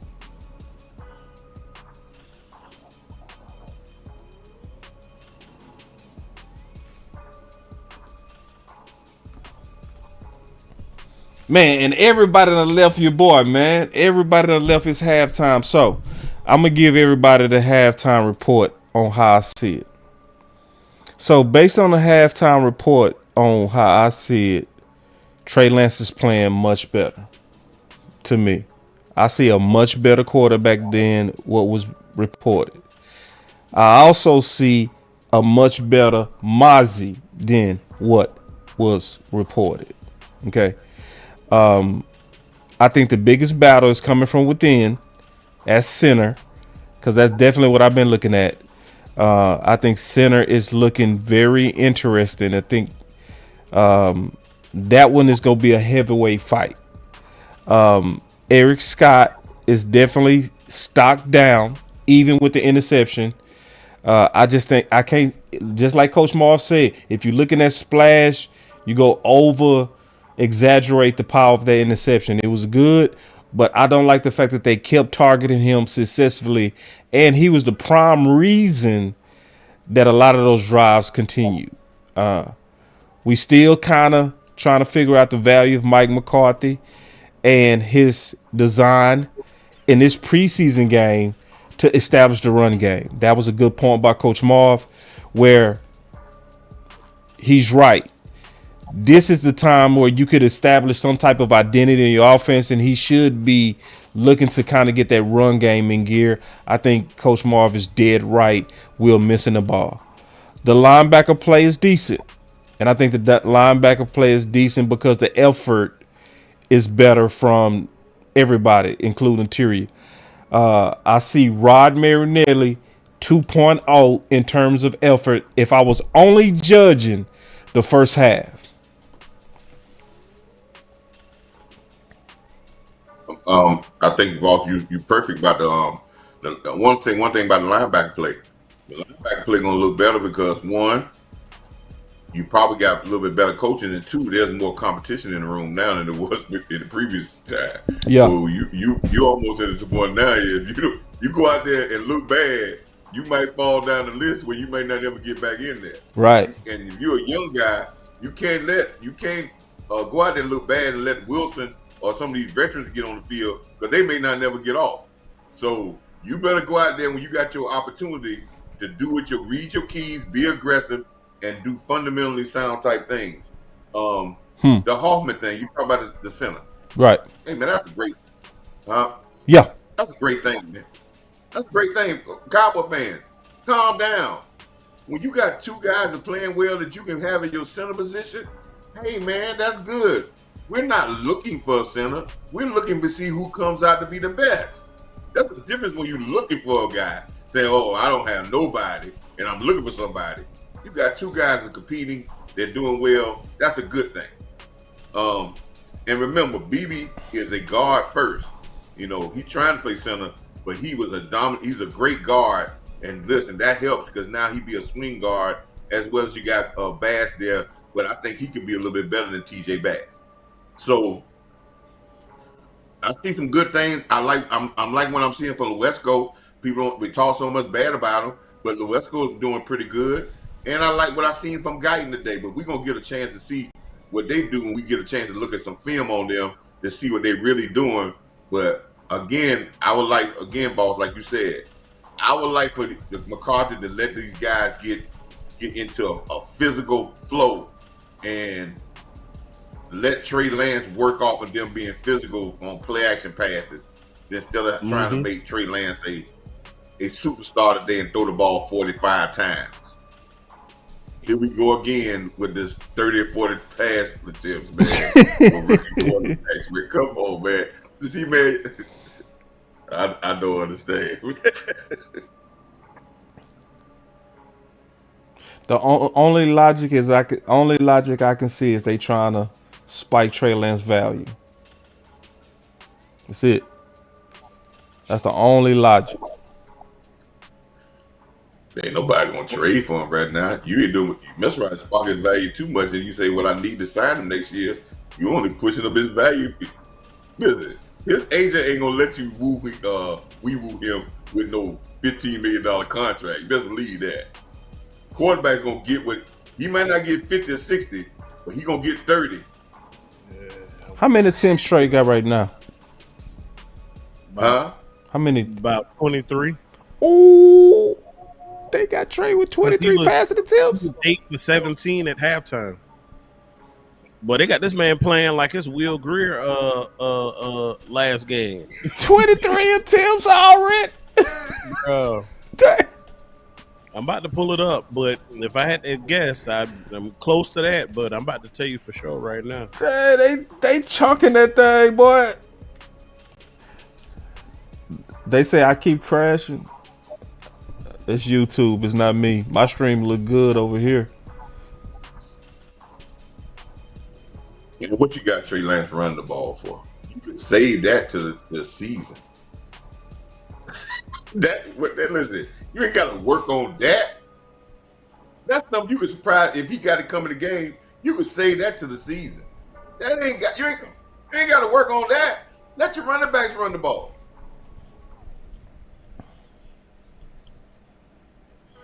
10 of 19. Okay. I wasn't far. That's still a lot. He trending to 40. And that's what I planned the first series. Yep. And Cooper, and listen here, and how many Cooper Kupp, he threw the ball what 6-7 times, didn't he? Oh no, coach. Trey look good though, man. I'm happy for Trey. He was getting killed earlier. That's what I want to see Guyton. I want to see Guyton get nasty out there if Bills comes up dominating the person. He getting nasty right now, coach. Yeah, I want to see him doing that. I don't want to see him playing. You want to build. We got to build it. We talking about we're going to have.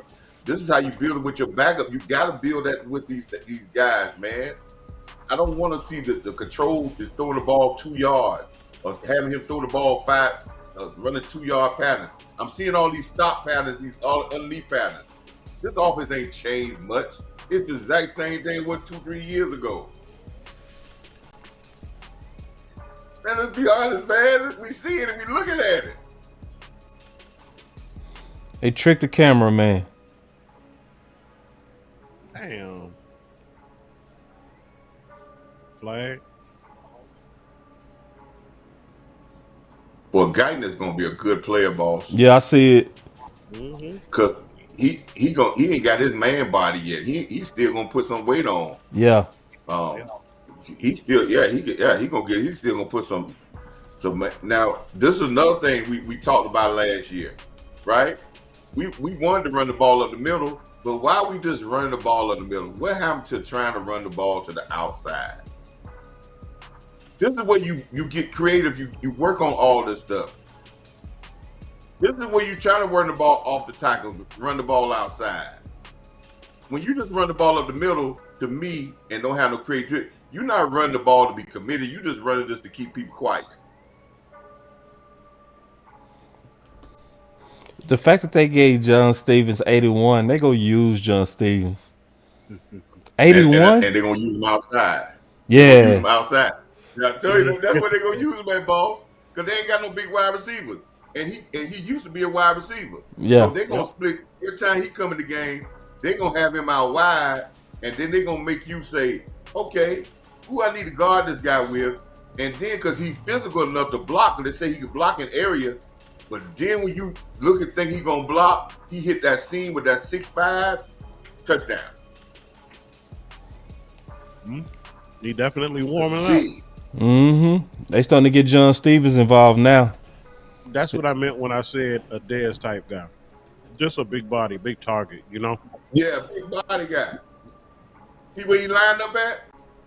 That's what I want him to line up. Because now, what they did, you're going to have to come out here on the linebackers, but let him hit some people, and then he'll get open. If he start banging on some people, then he'll get open fast.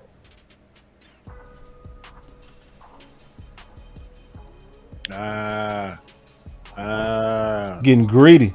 See, I told you, man. Don't get greedy, bro. Run the ball. You don't have to worry about being greedy. I agree.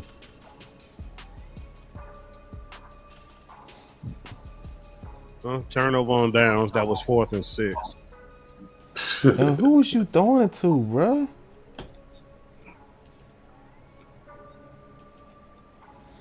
Let me say something about Trey Lance. He's looking better, right? But let's be honest. Is Trey Lance gonna ever be a guy that he could throw the ball 40, 50 times in a game? He's never been that since high school. He had a wing ticket offense in high school. When he was at North Carolina State, there was a run first team. So if anybody think he's gonna come in the NFL and then he's become a guy that he slinging a gunslinger, then you're sadly mistaken. Do you think Trey Lance would ever put a that's like Dak Prescott? Probably not, ever. But if you got the right offense, he'll be done. San Francisco went out to get him because they thought he was gonna be the quarterback they want to throw the ball maybe 25, 30 times a game and because that's all Brock Purdy does. And you have a run game behind it. If you don't have a run game with Trey Lance, you're not gonna win with Trey Lance. Book that. So if you ain't gonna invest in running back in a run game, you're not gonna win with Trey Lance. So all these people out there are like, oh, Trey Lance. If you're not gonna invest in run game, you're not gonna win with Trey Lance. He is never gonna be a guy that's gonna be a gunslinger.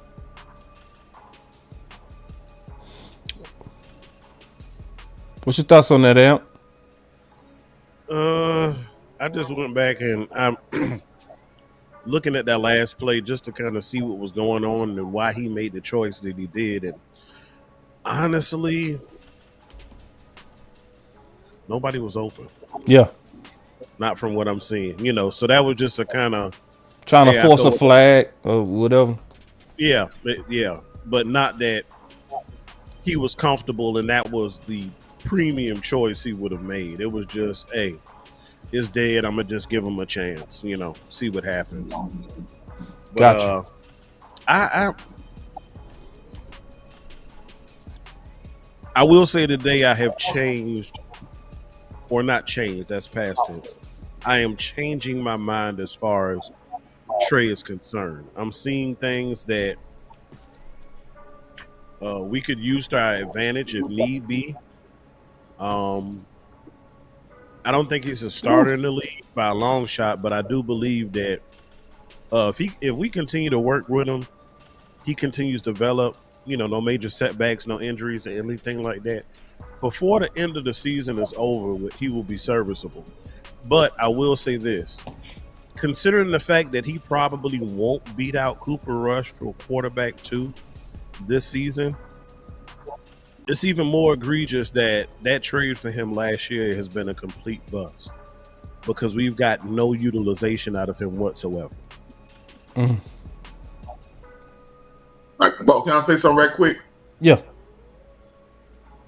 This is how I know that the Cowboys didn't ask Mike McCarthy before they traded for Trey Lance. Because Trey Lance is not a Mike McCarthy type quarterback. Mike McCarthy likes pass first quarterbacks that have some ability to run.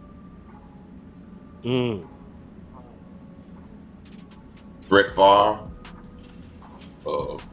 Aaron Rodgers, Dak Prescott had turned that way after he got his injury, but he had went and tell him up. So, like I said, Trey Lance will be a great quarterback. You got a great running game with him, and he can play action off the running game and have specific ways to go with the ball. He could be a great quarterback, and then when the things break down, he can use his legs. That's not how Mike McCarthy's the offense is structured. If you got a great running game with Trey Lance, I believe what I'm seeing out of Trey Lance, he could be a very good quarterback for you.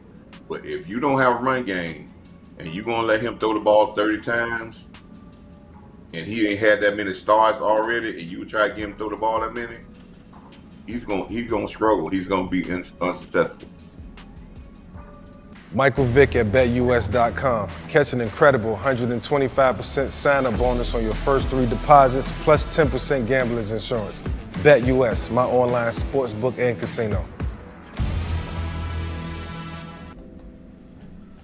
Yeah, man. So this video is brought to you by 100 Bet USA, where you get 125% deposit bonus up to $2,000. So y'all keep that in mind, man. And Coach Marv said he already signed up, and he's definitely betting on himself and his knowledge. It's a good thing to do. We spend so much time learning this game. You might as well bet on yourself with Bet US. That boy 88 is killing these boys, man, for the Rams. Yeah. Is he cold or are they sorry, Amp? I think it's a combination of both, man. He killing them, bro. He is killing them, dog. Like parts of him kind of remind me of Dalton Schultz, to where he's able to kind of just sit down in those pockets, you know. Not that he's just cutting them up out there and dicing them up, but he knows where he needs to get to, and his quarterback is doing a good job of getting it to him. Because one thing I will say, I don't see a ton of pressure. Do y'all? Nah. I don't see a lot of pressure. I also say this: you can tell when Mozzie not in the game. You can tell. Yeah. That push is significantly worse when Mozzie is not in the game. Yeah. I can't tell something about our defensive ends. Watch our defensive ends technique now. Our defensive end technique is not getting up the field.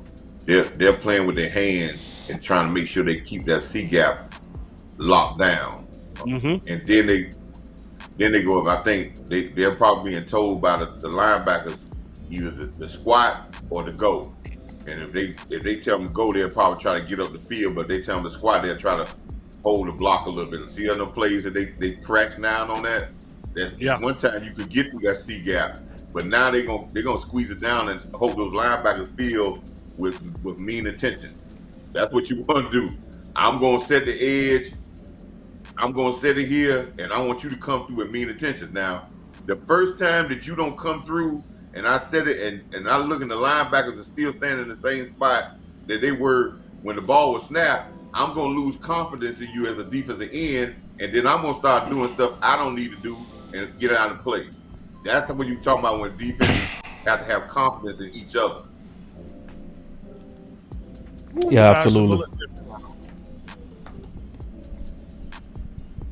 Definitely. Boss can tell you that same thing with when you playing cornerback. The first time that safety ain't where he's supposed to be, and you say, "Hey man, why you ain't there? Where you supposed to be at?" Then he does it again. Then you gonna start trying to overcompensate because you don't think he's gonna be there, and then you get beat on the out, and you be like, "Hey." So you got to have confidence in each other to do their job, and this is where you build confidence by fundamentals. Right. Absolutely, Coach. So far, is there anybody that's popping out to y'all that y'all can see being a starter for the Dallas Cowboys?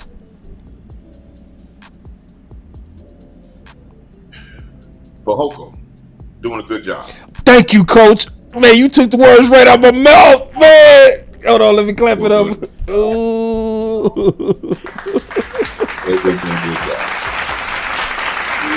Oh, go ahead, Coach. Expound on it, because I was saying the same thing. Well, last year he was a true red shirt year for him. Matter of fact, his cousin is on the. I think that's his cousin on the Rams. That great wide receiver on the Rams. So the guys, he's got a motor. That's what he was last year. He had a great motor. He played D tackle and defensive end last year, but I think they wanted him to play defensive tackle. But I think they're giving him a chance to play defensive end now since you had the Sam Williams go down, and his motor is going to be good.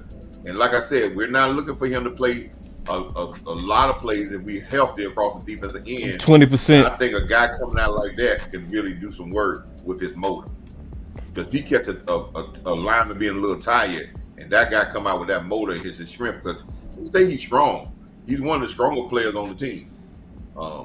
It's just about him getting reps. He needs more and more reps and playing and getting out there. So these preseason games are going to be very vital for him to keep it getting good and get some confidence. And he's going to come out of this game with some confidence. I heard some the chat, they saying Carson and Guyton. What's your thoughts on Guyton right now, Amp? So far he's doing a pretty bang up job. I haven't seen any, blown assignments, and the best part that I've seen about him is he's got the nasty in him already. You can't teach that. You can't coach that. It just has to be in you, and he's already showing it day one, game one. Technique you can work on. Footwork you can work on. Hands you can work on. Good job, Ref. Extra 15. Thank you. Thank you. But Guyton is looking like he's right there. He's almost there, Just a little bit more shoe polish and he'll be right. Yeah. I like that. Guyton is good, man. Let me tell you something about Guyton. What we're going to find out, Boss and Amp. We're going to find out Guyton is going to go with whatever they do with Guyton as they progress to the beginning of the season. It's the same plan they had for Tyler Smith until Tyron Smith got hurt. And that changed the whole plan with Tyler. I was going to play guard, but I think they were going to bring him along, and maybe after the second game, they were going to bring him, but they had to throw him in there and say, hey, you are in the game now, and we got to go with you because we ain't got no problem. But I think they're going to bring Guyton along, and Guyton will be ramped up, and I think he'll probably maybe take over that position. But they're going to rep him up, and he's going to start getting more and more, and he'll probably take it over before the season starts. But hey, I'm good. I'm happy with where they got him at right now, because at this particular point in time, your first stringers are in this part of training camp. If you were part of 1A and 1B at first string reps, you get a lot of reps. You're gonna find out when you get to the end of spring training camp. Then you're gonna find out who's getting the more reps at first string, because now now you're getting game reps. We started putting our game plan in. Right now, they're not putting a game plan in. They just getting their offense in, just running their basics. But after week 2, you're gonna start seeing the game plan in, and then you'll find out who's the main guy, then who's getting the more reps at left tackle. And Chuma's gonna get hurt. That's just his MO. Dang, Coach. Chuma, another guy, boss, that hadn't played a whole season probably since he was Pop 1. He gonna get hurt. I don't care if it's a cold, dehydration, something is gonna be something. A cold. It's a cold. Dehydration.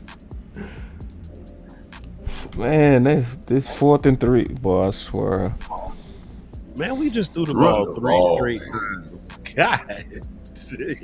They gonna make this a long game, man. Great God. We going empty set on 4th and 3. Yeah, this is about Trey Lance being a hero, bro. I don't care what none of y'all tell me. This is hero ball. This makes no.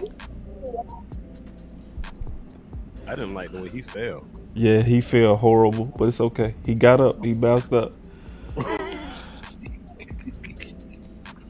This is trying to build false controversy. I don't care, no. 4th and 3, and you go empty. Empty. And look here. I can see you throwing passes down the field. You throwing 3-yard passes, 5-yard, 6-yard passes. I think you done throw 3 passes over 15 yards. That damn Princeton fan is a big boy. If I'm right, boss, on that? Yeah, totally right. Yeah. You totally right, Coach. This is hero ball. This is trying to drum up some false controversy. Stat padding. This is some. See, if today would have been perfect for the Joneses, Trey converted a 4th and 1. Trey converted a 4th and 3. You know what I'm saying? 3 touchdown passes for Trey. Yeah. See, I told you all along. See, that's why we brought him here, because I saw we liked him in college, and we saw some good things out of him in San Fran, and it unfortunately that situation didn't work for him. But I think he'll be a great asset for us, and he might even be able to push Cooper. That's how you say it. He said Cooper. He said Cooper. I want y'all to answer this question. Right? Can y'all answer this question for me, man? I'm gonna say this. I'm on my last year of my contract. I'm making $4 million a year. Y'all ain't give me no extension. Well, most contracts say if you fire me, I'm gonna get my money. If I don't want to do this thing with Trey Lance or this building his thing, I'm gonna say the hell with that. What you gonna do? Spank me? You ain't gonna fire me. If I say damn that, I'm not doing that. What you gonna do? Not a damn thing. So the Jones, you gonna get mad and come in the locker room and say, Mike McCarthy, wait, what? So what? How many yards was that? He looked like he had plenty of leg on it, though. Yeah, it went a little right. My boy say Stephen Jones is calling these plays. Yeah. It looked like Stephen Jones calling these plays. He in the booth. Shit. Give it to Trey. Yeah. You would call play, man. I'm on a 1-year contract, man. I'm in last year. Y'all give me those things. He called out there, called me. I'm not running that shit. Oh, excuse me, man. I'm not running that. Oh, well, we gonna be mad at you, Mike. You better do what we say. What you gonna do? Fire me? See, I trust Dak and whoever is playing with Dak, because Dak has proven he can make any receiver or most receivers look good. But what I don't know is once Ezekiel Elliott gets a little banged up, once Rico Dowdle gets a little banged up, who the hell is behind him? I don't feel like I've seen enough today to know more about my running back room in a couple of hours than I did the last couple of weeks. I don't know a whole lot. Cause hell, I ain't seen a whole lot. Damn, they don't care who's behind them. Damn, they don't care, man. That's just gonna give them an excuse to do what he want. I've always said this, man. I said this when they had what's my man Ben DiNucci. His first game, he threw 40-some passes, and they interviewed the head coach at halftime, and the head coach. I'll find the interview, and the head coach said, "You got to find some more opportunities for Ben." Damn. That's what the head coach said. So if we throw the ball 100 times with Trey Lance and Dak Prescott, we always know Dak Prescott gonna throw the ball 50 times. So all this stuff that we talked about running game, you might as well kill that. Because your head coach lied to you when he said you're gonna run the ball. It is officially the Trey Lance show, y'all. Yep. This is not Boss Cowboy Sports. Your voice does not matter because this is the Trey Lance show. But our defense can get us out this hole because we got to play. Our defense got to be A1 and we got a monster defense. Remember I said that last year. And they nasty and say, hey, we going to win these games. Our offense is going to do stuff, but they're going to run into some problems because it's going to be on Dak, man. And shit. That's just sad, man. I mean, good pick. That's just sad. I think the Joneses wanted to be on that. Scott? No, that's Wood. That's Big Game James' cousin.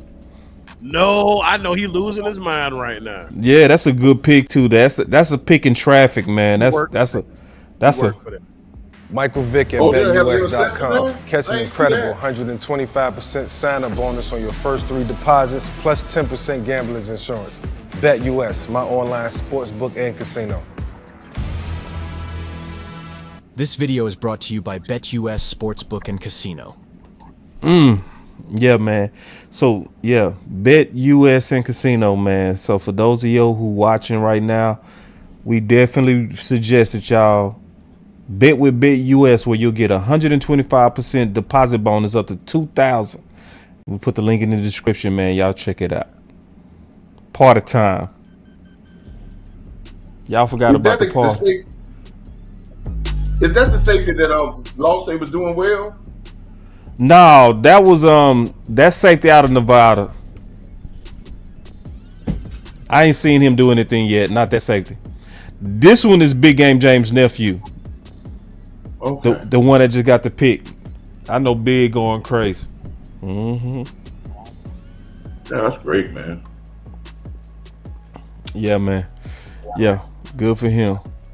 You know, this is the Trey Lance show. Jesus. Ugh. God. Y'all talking about Imani Johnson. Yeah, Imani Johnson. Thank you. Mm-hmm. Now, I haven't seen him do anything yet. No flash at all yet. Hey, we probably got a viewer out there a guy named one of my high school people I want to give a shout out named Trevor. Trevor, I know he said he was going to look in. He's a big time Green Bay fan. He's been a long time Green Bay fan all his life. And I know he's laughing at me because we had these conversations a long time about his team and his coach. And he told me this years ago. He said, man, the same things I said about him then. He said, you think they're going to change because he coaching your team now? I said, no. So we're hoping that, hey, man, I'm a defensive guy, man. And I think this defense and Dak Prescott is going to take us to some good things, man. But I don't think we going to run the ball as what we think we say we're going to do. Mm-mm. So question for the two of y'all. Let me throw this at you. The two biggest things on either side of the ball that can trip us up the most in 2024 is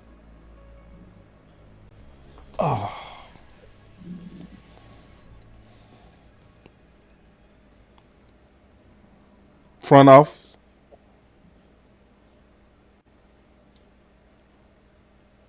Okay, elaborate on that one. Boss right. Killing morale, waiting too long to get CeeDee Lamb done, playing games with DT, you know, the usual. The usual. Now, as far as so you think front office will have a direct impact on things that'll trip us up on the field either way? You said the biggest risk, I say front office. So how it plays out on the field, it's hard to say exactly, but usually when you look at what went wrong, it goes back to them. I would say the same thing, Amp, because remember, I put an analogy like this. When you're a principal of a high school, your job is to cultivate an atmosphere for learning. So your teachers can do the best job that they can do, and you want to make sure that they ain't try to keep the fights down, control the discipline, all that, so they can be an atmosphere for learning.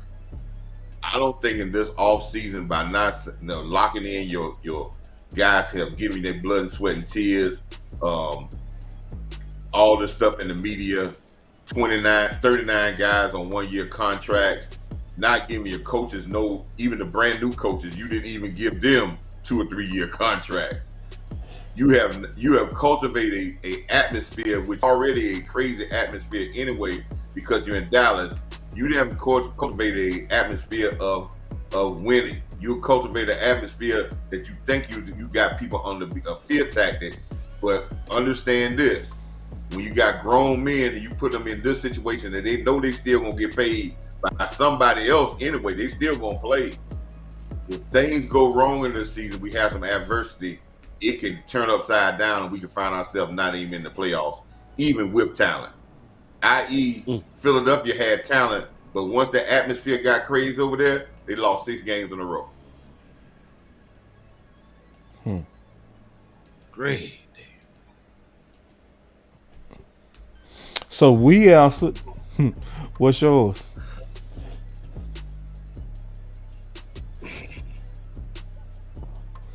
For me, on offense,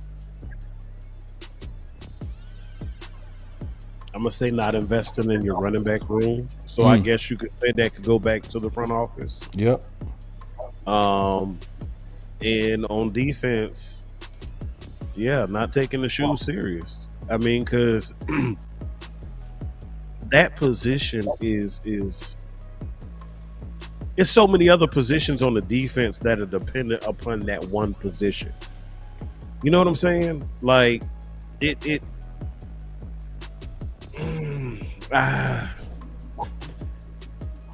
we won't see the full effects of the upgraded LB room until that position is addressed.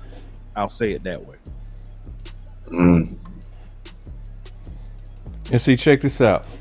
My boy Milton Green said, right, boss.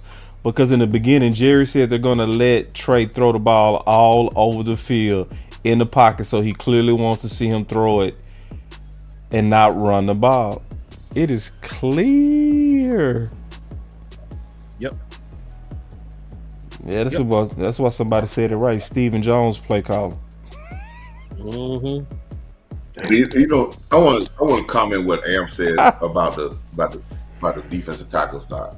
And I know people gonna say, I think we need to add to the one tech, but if this new defensive line coach, I think what he's gonna do is, I think he's gonna heighten Osa game. And if Osa game goes up another level, the one tech is gonna be important, but you're gonna have to spend a lot of emphasis on that guy right there. That guy's gonna be dominant in there. And and I said this all his career, man. If we watch a lot of tape, man, every time we see Parsons get close to a sack, every time we always see Osa in the picture too. He always be in the picture when Parsons. He's always in the picture because he can be dominant. If he can get to a point he's doing 60% of the snaps, what I think he's going to be, this guy's going to be dominant. D-Law's going to be dominant. And if we can get the two edges guys to be dominant, I'm not worried about our defensive line in run fits. I just need the guys to be sound.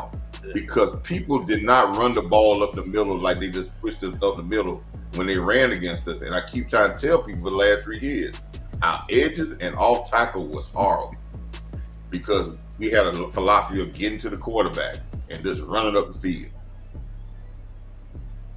They don't give a damn about Trey Lance. They just had this man run a quarterback sneak in the damn preseason. They don't care about him. You don't see quarterbacks that mean something to their team running quarterback sneaks in the damn preseason. That's goofy. And we talking about short yardage situations and testing your running back room, and you decide to call a quarterback damn sneak. If I'm Trey Lance, I want out. Y'all hear to me. Y'all hear to me, right? I'm on a 1-year deal, and you got me running QB sneaks in the preseason. My bad, coach. Go ahead. God damn. That play action pass on the next play, I know y'all don't win 2 plays, but listen, you got to be somewhere close on that pass. That wasn't nowhere close in the vicinity. He wasn't in the zip code. Somewhere close. They got to be. That wasn't nowhere close. No pressure. Never had a chance. If you underthrow it, good. But you can't throw the ball 10 yards out of bounds. 4th and 4. Trey Lance. I think he was throwing it to Cooper Beebe's mom. You see Mike McCarthy shook his head. You see Mike McCarthy shook his head, didn't he? He's like, oh, man. Yeah, just be close somewhere. Just you threw the ball. And that's the frustrating things about. And Trey Lance is that guy, man. Undersender, play action passes. That would be great for him. Yep. First read, one read quarterback. And as he regressed over some years, he might get better. But he's not that guy now, and I'm not bashing him. He's a wing team quarterback trying to learn how to be a NFL quarterback. I mean, to be honest. I think he got a little too much on his plate, to your point, Coach. Yeah. Too much. Like, this game should have resembled a Cooper Rush filling in for Dak Prescott type game. Because if y'all remember the playbooks, it seemed like it was night and day. Everybody was praising Cooper Rush, talking about they tailored it so well to Cooper Rush that you had a large portion of the fan base talking about, man, maybe we just need to leave him in there even once Dak get healthy. Because we were running a little bit more, the passing game looked different. But you got a Dak Prescott like play sheet, play call, like I don't know. This is a little weird for me because I'm used to seeing a little bit more vanilla, and it's not that. I'm gonna say it again. If you're trying to make Trey Lance look good, you put the best game plan in to make him look good. And if that is play action passes and run the ball and let him not throw the ball 40 times, if you scoring on these drives, he's gonna look good and build confidence. People don't, but Facts. You could throw the ball 70 times and he ain't getting no points. People gonna say he look bad. But he could throw the ball 15 times and you score 14 points, and they'll think he all world. Yeah. I mean, I can tell you what, come regular season, this will definitely not be complimentary to a defense that is lacking depth on the line.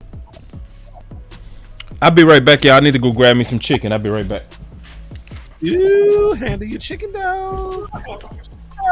Yeah, I don't understand, Amp. Amp, I don't understand. I do understand. I do understand, and I'm not gonna miss my words about it. I do understand, and I'm saying it now. I mean, you don't be here 4 years, and and after 4 years as a head coach, you don't talk in 4 years, and we still talking about commitment to the run game in 4 years and on the 5th year. So that means you've never had no commitment to the run game. You really have a commitment to the run game because you did. you didn't even go out and get a running back to be a quality. I mean, I'm not saying the guys are not quality, but you didn't say, well, let me go get a true lead back. You let them throw you seen what Tony Pollard was, and you said only thing we lacked in the running game last year is the backup running back didn't have 1,000 yards. Because Tony Pollard did what he's supposed to do, but Zeke in the first year, Tony Pollard ran for 1,000 yards, Zeke ran for 900. Well, Rico didn't run for 900 because you didn't give him the opportunities you gave Tony Pollard the year before because you didn't run the ball as much. True. Again, we can say it all we want, but Mike McCarthy it's never been his MO to say running the ball. When he has ran the ball, the year in Green Bay when he ran in the playoffs, they ran the ball in the playoffs, they won a Super Bowl. People forget that they led the playoff that year in rushing, and they had a very good defense that year for the only time in Green Bay. I'm not saying Mike McCarthy is not a good, but if we think that's what we're going to do, that's not what we're going to do. And just like he lied to us and told us he watched every Cowboy game, he lied to us at the end of this season last year. He said, oh, we're going to run the ball. I want to run the ball. I just want this, that. And then we ran the ball less, and we had more blowout victories. So when you got blowout victories, you should be able to run the ball a little bit more attempts. That's not what he want to do. And I think that's not all of him. That's the front office. Because they want to say it's on Dak Prescott. And they're more important about saying that Dak Prescott did it because we spent the money on Dak Prescott than winning football games. And that's just point blank, man. Yeah. And listen, I heard an interview. Remember they said they had an interview for the Giants. The GM said that they asked him about why you don't get the ball to Shane Barkley, and they was like, man, we paying their quarterback. They were paying their quarterback $40 million a year. Talking about you paying $40 million a year for the quarterback. You're not gonna get the ball to Barkley every play. See, that's the dumbness. Politics. We said, well, we paying Dak Prescott. He got to be the guy. Man, win some games, man. Win Super Bowls. That's what should be important. We got us a super chat. Trey Lance now. That boy dialing up them blisses. That boy said, hold on, man, missed the super chat. He said, my boy Common Sense said, remember any given Sunday when the game was fast for Beeman, that's Trey right now. Passes, reading, defense is running together in his head. That must have been the one of y'all come from some of y'all said when I was getting some chicken. Yeah. Yeah, I think Trey Lance, if you give him just the same game plan you gave Cooper Rush in with a more of a play action pass, more under the center, playing off the play action pass, he'll do well. I'm not gonna give him no 2 or 3 read things. If things break down, use your legs. He would be well. This is who he might be, but he's not gonna be Aaron Rodgers. He is not gonna be no guy that's gonna go out there and sling the ball around. That's not who he's gonna be. Hurts. He's not gonna be that guy. He could be like Hurts. Yeah, and you know something? Hurts struggled when he first got there till his dumb head coach figured out to say, hey man, we need to run the ball and we can make Hurts a great quarterback. Right. Then when Hurts got his contract, they went away from running the ball because they want to throw the ball like crazy. And watch, Hurts is not going to do well against Kellen Moore because Kellen Moore going to try to make him a quarterback he ain't. I agree. Yeah. You know what's so sweet about that?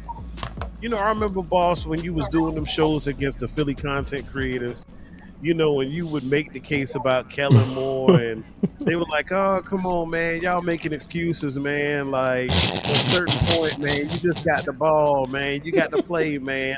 But they are getting ready to experience what you were banging the table for, bro. I cannot wait till y'all do the joint shows this season after a Cowboys Philly game. I can't wait, bro. Because, oh my God.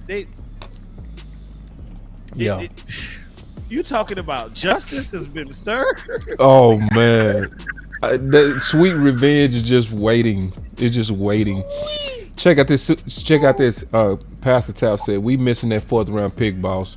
We didn't need Trey. I was thinking that today. I was just thinking what we could have done with that 4th round. I probably got that thought from you, Al.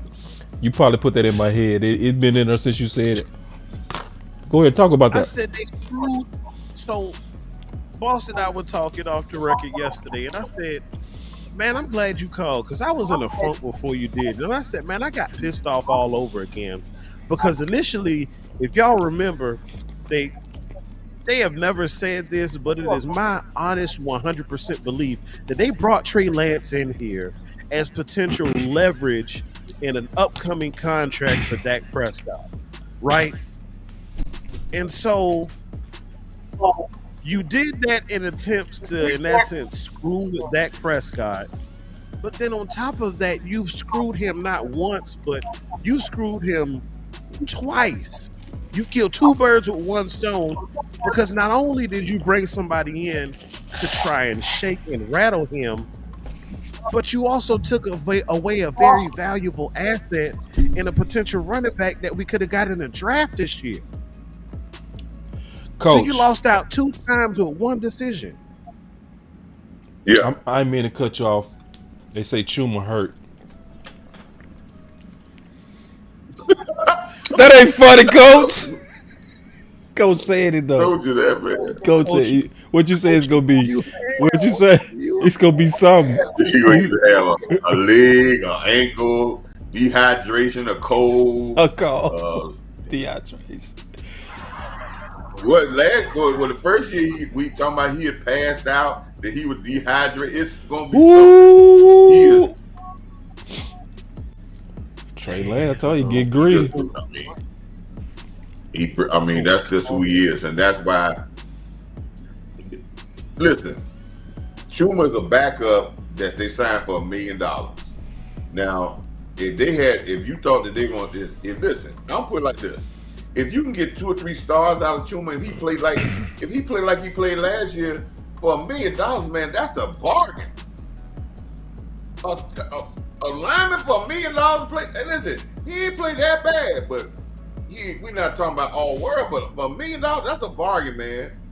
That's a bargain, man. That's a bargain. So that's why he's gonna get $1 million, because everybody know that he's gonna be hurt. Something's gonna go wrong. He's gonna play 4 or 5 plays and he's gonna be hurt.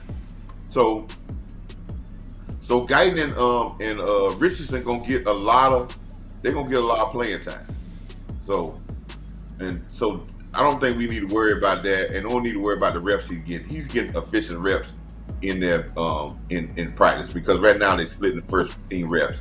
And as we go along, the first team reps gonna start meaning more as you go along in training camp. So you're gonna start, and now Chuma hurt, so he's gonna get more first train reps. Because Chuma is not gonna practice 3 weeks straight and never, ever. Good ball by Trey on that out. Why we run the ball? Why Trey run on the play before that? Why he run up? Again, man? If we gonna utilize, man. Who went and got that? That boy Trey threw that to Jesus. Let me see. That was man, that boy Trey threw that up to Jesus. Yeah, he did. Man, that boy had to go get that thing. That was Kelvin Harmon. I ain't never even heard of Buddy. Yeah, he should be. He's throwing against the 4th-string guy. He's throwing against guys at the bottom of the guy doggone heap now.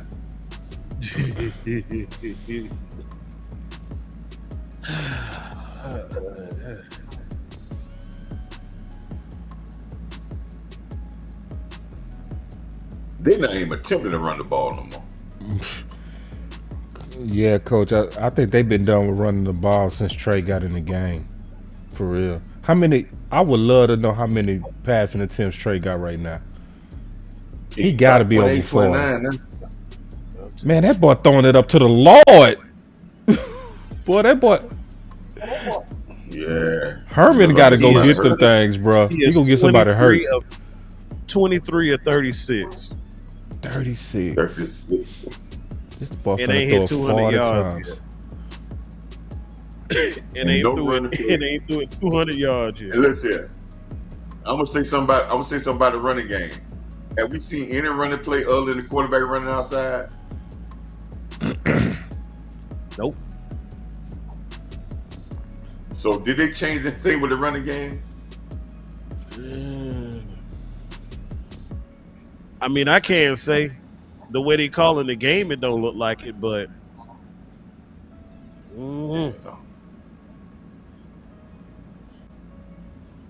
and as a team, we've only ran the ball 22 times. And hell, 6 of them is Trey Lance.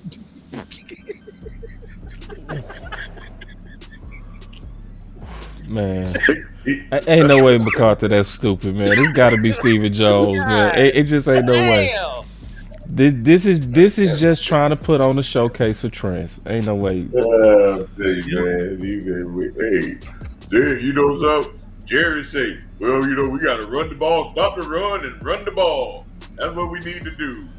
I thought that we're going to do, man. We got running back committed. We're going to run the ball. We're going to get some 10. I like running the ball. Okay. And then they done went for it on every 4th down with Trey, too.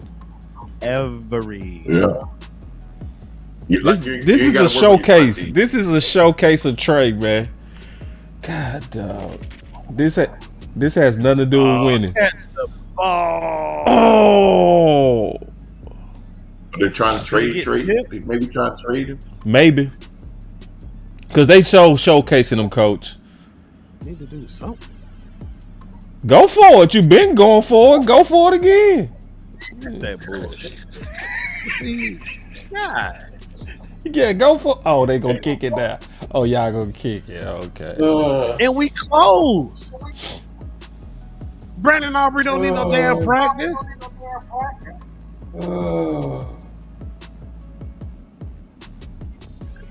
Yeah, that man supposed to catch that ball, but you still high and hard. You up high and hard.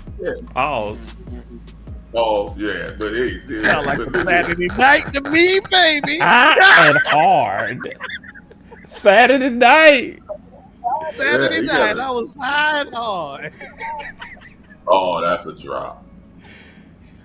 Yeah. All right, McClain, They sold out Trey on that one. You right, Dre the Great. The receivers sold out Trey on that one. They did. Them drops is man. Trey. He's hard though. He done threw the ball 42 times for how many yards? 202 yards. This high and hard segment has been brought to you by Bet USA, where you high and hard. I don't think I need to send that to the sponsor report, do it? No, don't do that. Michael Vick at BetUS.com. Catch an incredible 125% sign-up bonus on your first 3 deposits, plus 10% gambler's insurance. BetUS, my online sportsbook and casino. This video is brought to you by BetUS Sportsbook and Casino, where you get high and hard. Maybe I should have left that one out. Oh man. Oh, I needed that laugh, man. Cause they were pissing me off, man. You gonna be pissed off, man. I'm telling you, man. Y'all. Hey, listen, man. Damn, we still got 2 more preseason games to go. Oh my god. His arm gonna be hurt. His arm gonna be hurt when he gets finished. He can't listen. Boss, we might just need to do a post-game show for games 2 and 3. Man, I'm thinking the same thing, bro. You beat me to it. Ain't no way I'm doing no post-game today, bro. No. I can't do it today. No, we don't need to do it today. You know, the reason why what is this? That they don't play. You know the reason why they don't play Dak Prescott in preseason for a series? Because our offense ain't conducive for a guy for a quarterback to play a series in a preseason game, because we're gonna keep him not being hurt. Because we ain't gonna run the ball. We're gonna put him out there in harm's way. Wow. Yeah. So let's go ahead. Well, I'll tell y'all afterwards. Yeah, I do. We gonna have to audible these preseasons. We gonna have to audible these days. Post. It's a train wreck here, boy. I mean, we could give you some content, but I will be forcing it. Yeah, this we give. And during the preseason, we talking about players with that show, and then I think Boss is gonna give you a recap thing on probably Tomorrow. Monday anyway. Exactly. Yeah, I slept on it, so we might as well chill. Yeah, you're not seeing nothing. Yeah. Evidently, there's no need for us to do a pre-game thing to be serious about this. But evidently, your offensive coordinator ain't serious about the game. Exactly. Yeah, this is not a schematic game to win. No. Yeah, this is also not a game to develop identity. No, and it's not a game. And it's not a game that you're really developing your quarterback. You're asking a quarterback to do things that he's not really good at. And any player, when you develop something, you want them to develop into doing the things that they do well and continue to them to do that over and over and over there again, so they can be masters at that. You don't try to get them to do something that they're not really good at. See, that's called dumb coaching, because you're trying to fit a square peg in a round hole. Yeah. If he's a play action quarterback, let him do that and give him a running game, and then he could be probably one of the greatest that ever lived like that. But if you're trying to, everybody in the NFL see through this mirage, you're not prepping them up for somebody to trade for him. Everybody else got the nose to say, hey, Trey Lance is not a guy to throw the ball 40 times a game. Everybody else know that. So you try to make him do that, all 32 teams looking at you like you dummy. You're a dummy. Facts. I can't even say that I have a solid look at what my backups look like in run blocking. Right. I wanted to be looking at the tight ends to see, hey, which one of these guys not named Ferguson is going to be, to Coach's point earlier, the best blocker who should probably be on the field. I don't really know. I saw Guyton a couple of times on a couple of runs, but I feel like I don't have enough body of work for him as far as that's concerned. Like, across the board, it just, to me, at least what I thought is I would come out of this knowing more about my team. I keep going back to that, but I don't.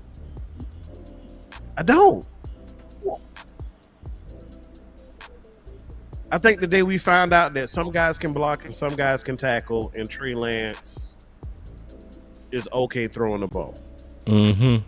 Yeah. That's my final word. Like, we can give the benediction. Man, that boy's ready to get up out of here, bro. Just go ahead and tell the truth. You out of shape. You ain't did a watch party in a while. It's tearing you up. It's tearing me up too, bro. This watch party hurt, bro.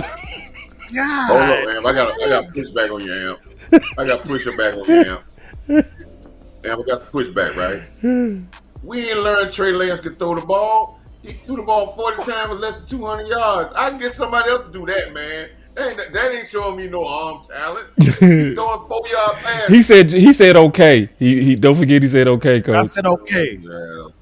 Yeah. Okay. He did just say okay. Without the capital O. With the yeah.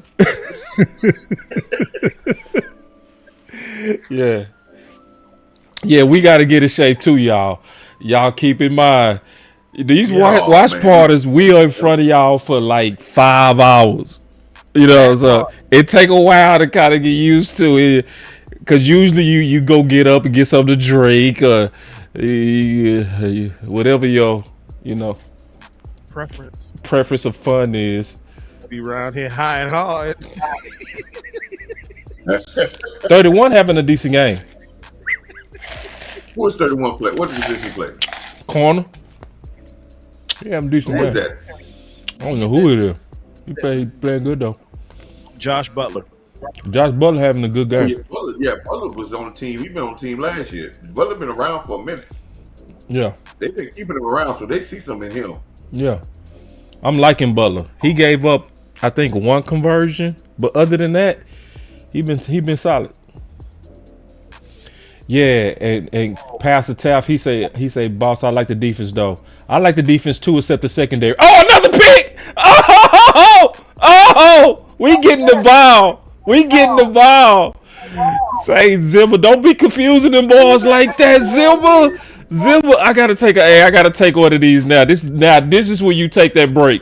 Michael Vick at BetUS.com. Catch an incredible 125% sign-up bonus on your first 3 deposits, plus 10% gambler's insurance. BetUS, my online sportsbook and casino. This video is brought to you by BetUS Sportsbook and Casino. See, that's where you start the party, man. This week, we gotta start the party, man. It's been a while since we started the party, man. He got good depth. He sat in the right spot. He caught the ball with his hand. That was textbook. You ain't get it yet, Coach? Yeah, man. I'm probably still in the second quarter. Oh my God. Trey Lance still throwing the ball, Coach? Trey Lance, yeah. We got a linebacker interception. Yeah, Coach. Hey, we need that in years. So I would say, man, I would say this real quick on that BetUS. I would bet, like real talk, if I'm looking at preseason, I'm trying to get a gauge. I'm betting that this defense still go get a lot of turnovers. And who was that got the interception? Was that the guy from Cincinnati? I think so, Coach. Where you get 125% deposit bonus up to $2,000. So that's gonna be one of my best that I make on BetUS. Because this defense still looking opportunistic to me. This is a good indication to me. I'm talking about linebacker. That showed that linebacker was coached. That is the perfect drop. These are the type of interceptions Michael Parsons would have took back to. These ones he's gonna get something. Hey, he did his job. That guy's gonna make this team. Now I know his coach said about splash plays, but that's the guy they got from Cincinnati. There's a reason why he's gonna make the team. I'm not gonna mention it right now, but he will make this team.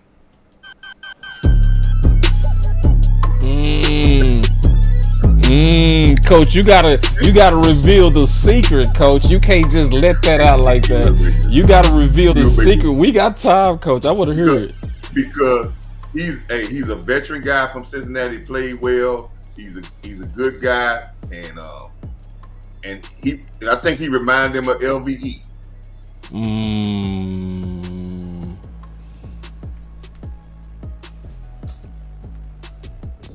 Them hips was a but he will make hell no! No, God!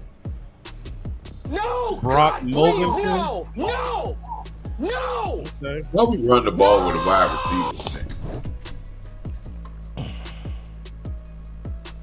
Know why that play don't really work for us? It may work with Turpin, but it's not gonna work full time because we don't have wide receivers that really can block out there in space to make that play really pop. That play works with Debo because Debo got guys out had guys out there that can really block out. I don't know if they got IU going or not, but he had guys out there that really can block out there. My boss said, bro, let's steak. I'm sorry, boss. I don't see steak. I've seen stink. This not stink to me. This is okay to me. Yeah, this is somebody who's safe with the football to me. And they not taking a bunch of chances with him as well. He not throwing downfield. That last out pass he threw, if he threw that ball went high. If he threw the ball high like we've been throwing it, that ball been in the end zone the other way. Yeah, that's true. Yeah. But if he's throwing outside, it's fine. And that's true. just a technique thing. He's throwing the ball, but Lance should never go in the game and throw the ball 40 times, man. That's just point blank, man. Yeah. This is a clear showcase or plan to showcase Trey Lance. And 41 times. It's hard not to just accept that this is a wasted pick. It's just hard. This is just a waste. I bet you running backs who've been successful this preseason already. Yep. Like Allen. I saw Allen. He averaging 9 per touch. I'm gonna go back. It's Tony Pollard replacement right now. Hey, check this out. I'll guarantee you, and everybody in the chat, Yeah, I'm gonna go back and look at every quarterback performance in this preseason, the week 1, and I guarantee you, nobody got 41 attempts. I guarantee you right. That sound like a bet. Shoot. Not another quarterback in this whole entire preseason in week 1 got 41 attempts. So I'm not a gambling man, but the Bet US situation, boss. Can I create whatever bet I want and like put money on it? Like, could I say the Dallas Cowboys don't go under 30 passing attempts in a game this season? Could that be a bet? Mm-hmm. Because shit, that's the one right now. Yeah. You ain't gonna get good odds on that. Your odds gonna be messed up because the odds makes you'll get better odds if you say they gonna go under 30. You might get 15-1 odds if you say they gonna go under 30. But you might get 3-4 if you say over 30. That you might get $3 for every $4 you bet. Because that's not what they do, man. That is for a team that said we can't really practice running the ball and being physical in practice, and we got to find ways where we can get physical. Like I remember when they said we got to find ways where we can get physical and get that work in. Running should have been a priority for preseason game 1. And nobody else throw 41 passes, and you throw your quarterback out there, a second string guy, you throw him 41 passes. Then you put Cooper Rush 67 passes. You almost got 50 attempts in a playoff in a preseason game. You think so? Coach Marv, so you think Mike McCarthy that's stupid, or you think this came from Stephen Jones and Jerry?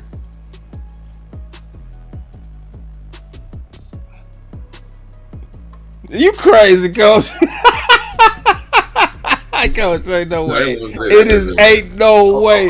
Mike McCarthy, no way. Just no way, Coach. You knew what that answer was gonna be, boss. Come on, check this, right? If you at the last of your contract, and if you get fired, you gonna get. You know the guy ain't gonna just at the end of the first, at this point fire you and kill the season. And you're doing something that you know is totally stupid, right? And you trying to get your team ready to win a winner. Last year we got to win, and he gives you instructions like that. You don't have to take those instructions. What are you gonna do? I tell you what, though. Zimmer is dialing up some major pressure packages. Yeah, he is. That look like old fire. Let me tell a coach like a Zimmer or a Peyton or somebody like that to do something stupid like that. Guess what they gonna say? Man, you must be crazy. Man, this guy ain't Jerry Jones. Them ain't John Gotti, man. If you don't do what they say, they can give you knocked off.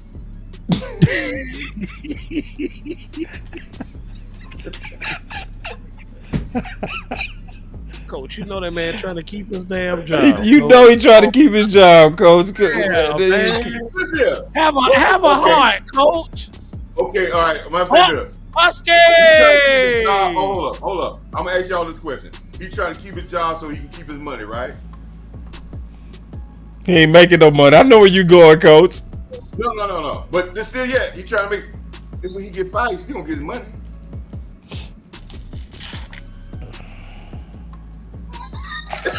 He gonna get his money. What's the penalty? That's that. What's the penalty? Was it before or after the? What happened?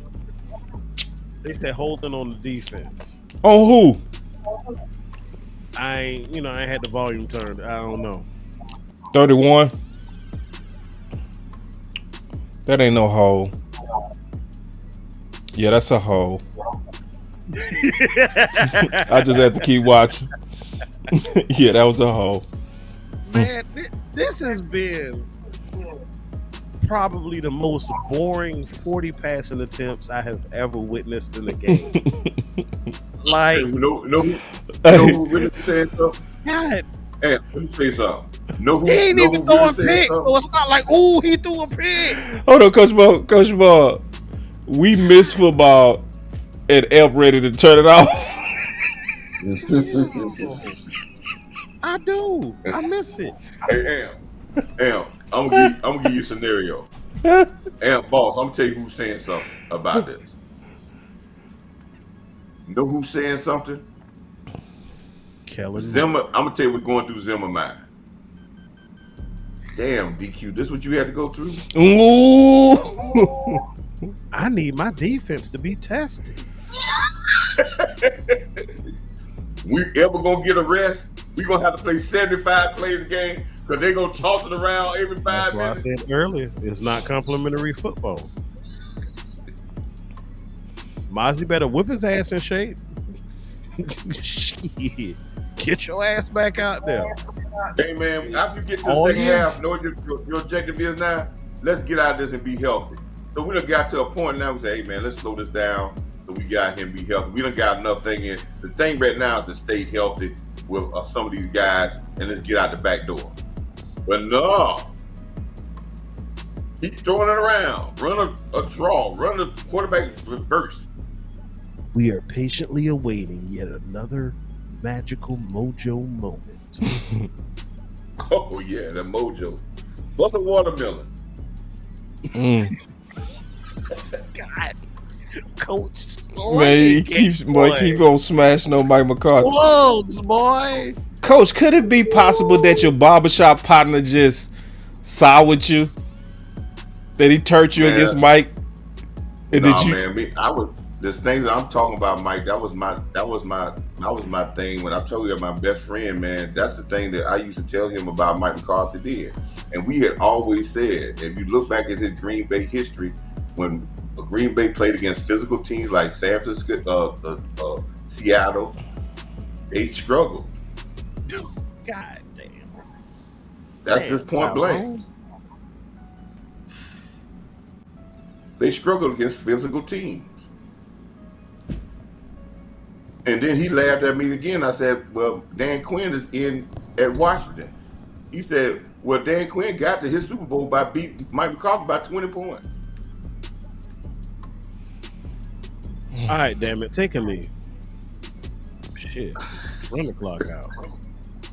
Do the Landry shit. Victory formation. Practice that. Something. God damn. Good push. Good push.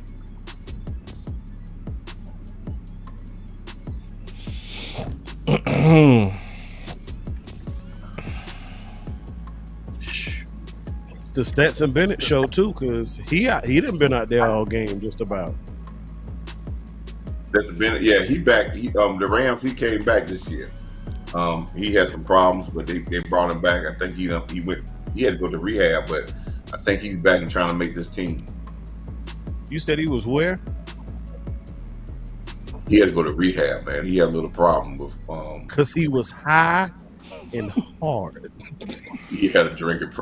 I'm just saying, but he had some problems, but he got him straightened out and he came back and he's doing well. He's trying to make the team this time, but they stayed with him.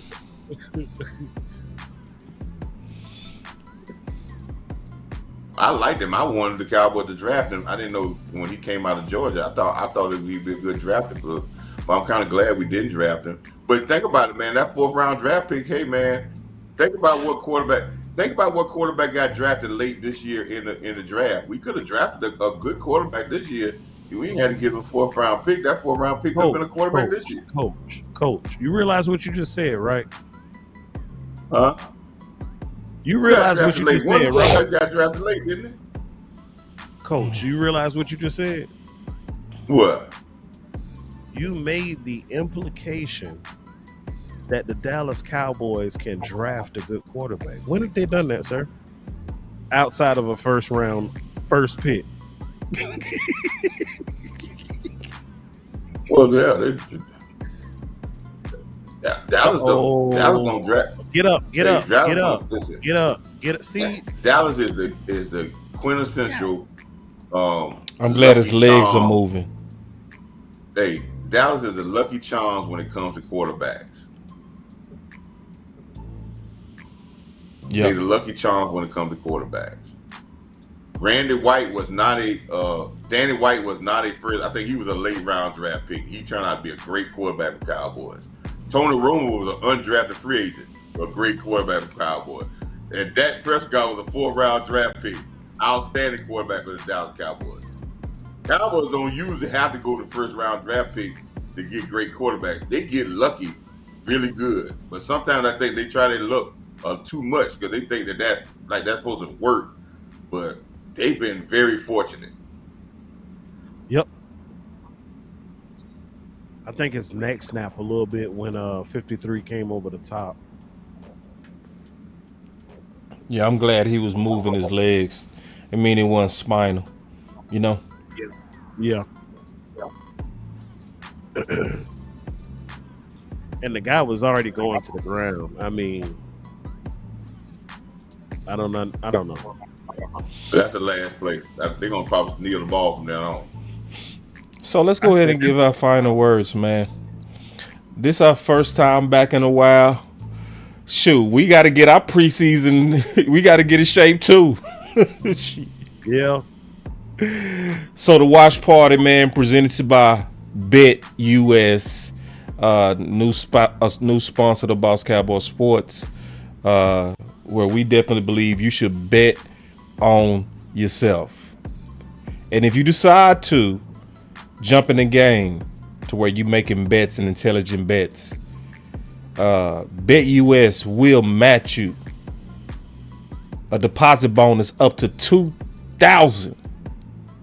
So that's a big deal, man. Presented to all the people of Boss Cowboy Sports. This video is brought to you by BetUS Sportsbook and Casino.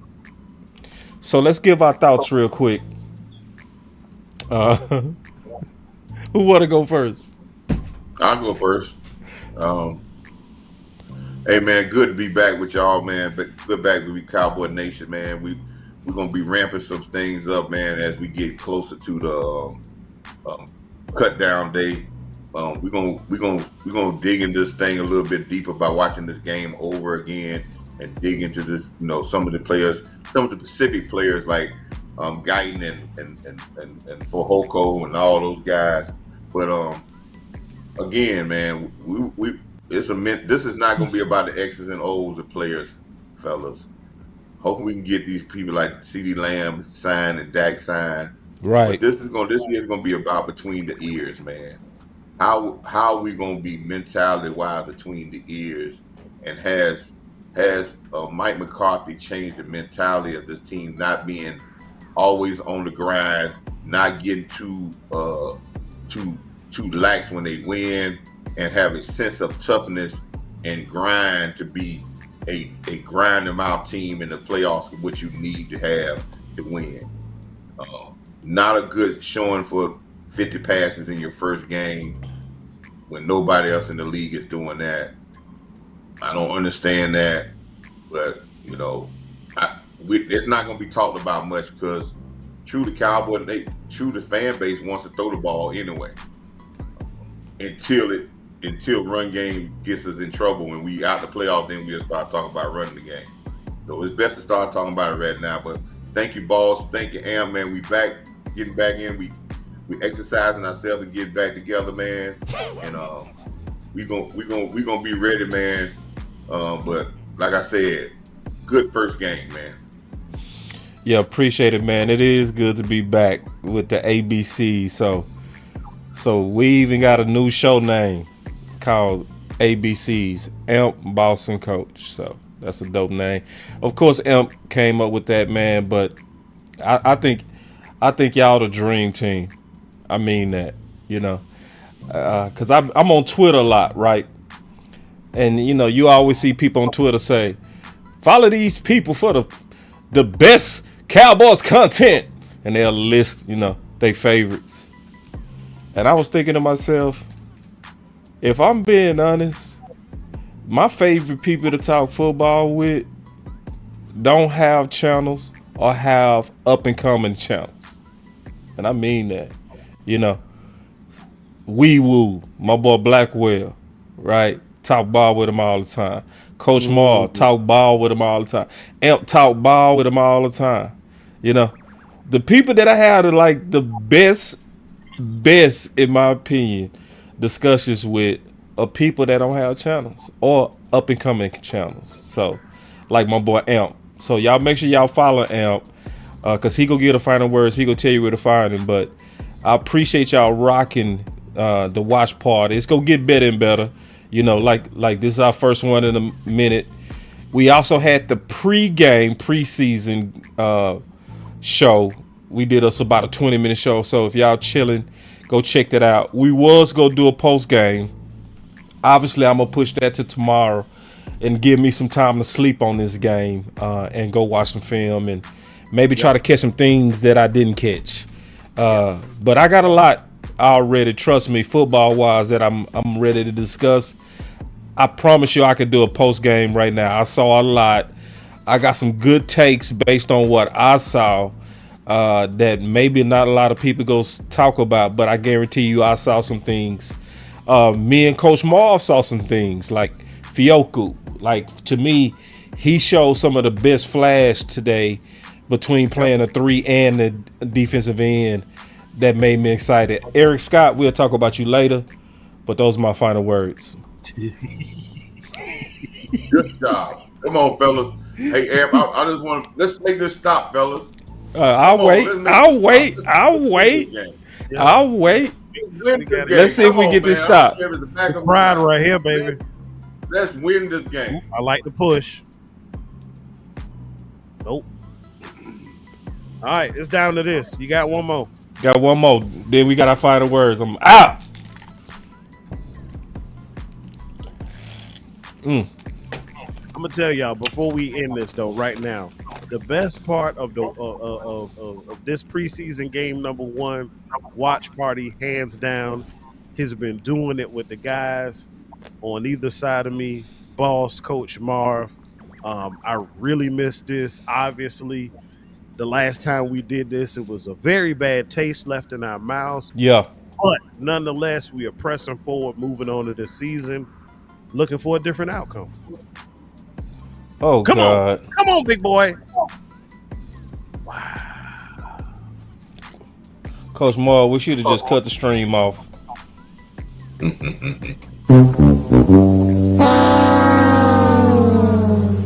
Well, if we had ran the ball, we could have been done with the damn game. But, you know, it has been the Trey Lance Or show. one of them 4th downs that we gave to Trey. Yeah. Make sure they know where they can find you, Amp. Hey, y'all find me AMPD Sports on all platforms, X, YouTube, Facebook, Instagram. Hell, I got a Threads. AMPD Sports. Check your boy out. But I'm excited about, you know, us doing these watch parties this year. I saw some good things. I like what I saw from my linebackers. To y'all's point, Fioka was great. When Nealon was in, because he was in and out. I think he only may have played a series.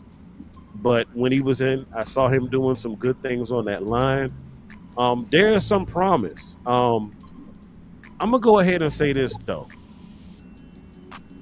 What we witnessed today was a very, how can I put this, selfish act by the Jones family. Because for this to be a preseason game, for this to be a team sport, I saw way too much Trey Lance. But that just goes to show you how much they want to be right. That they will sacrifice reps, precious reps for the entire team, not knowing what you have in other aspects of your game to be right about one damn player who is going to be a backup. You wasted a whole damn preseason game for that. I have a problem with that. Mike McCarthy, sir, I get it. You got a wife, you got a family. You want them checks to keep coming. You want those small checks to keep coming. I get it. I understand it. But sometimes you just got to be able to get high and stay hard. I'll see y'all on the next one, man. We done. man. Hey, boss. Hey, check this out, man. Follow me on Coach Marv 1914 on Twitter, man. I'm coming close to being 500 followers, man. So I hope I can get to 500 followers before we go on next time, man. And I thank all y'all, man. 500 followers, man. I never thought, even though I could get to that milestone with someone following me, for a person that, hey, man, just being on these type platforms, man. But yes, sir. Follow me on Coach Marv 1914 on X. Yeah, now Coach Marv is definitely a good follow on X, and I know pretty soon he could be starting a channel any day now. So he's a fantastic follow. So once again, this video is brought to you by BetUS Sportsbook and Casino. So make sure y'all try BetUS, where you get a 125% deposit bonus up to $2,000. We got the whole link in the description, man. We appreciate y'all rocking with Boss Cowboy Sports. We out. Peace. Boss Cowboy Sports, where your voice matters. Look, moving too bossy, we don't tread softly, but not flossy, the streets done taught me, moving too bossy, we don't tread softly, but not flossy, the streets done taught me, I'm just tryna get my nigga paid. We came from Section 8, and I knew I was at since the 2nd grade. Man, I swear my time is coming, cause I'm never late. Came from broken homes and broken dreams to getting paid. Dollar bill, listen close, this is not a drill. Niggas hungry trying to get a meal. I've been in light, who gon' pay a bill? I've been in action, been in traction, surplus with niggas lacking, shining light but still be blacking, red lights will stop the action, green to go, even when it's slow. Higher heights to balance out the lows. Can't ride the wave cause you ain't got a boat.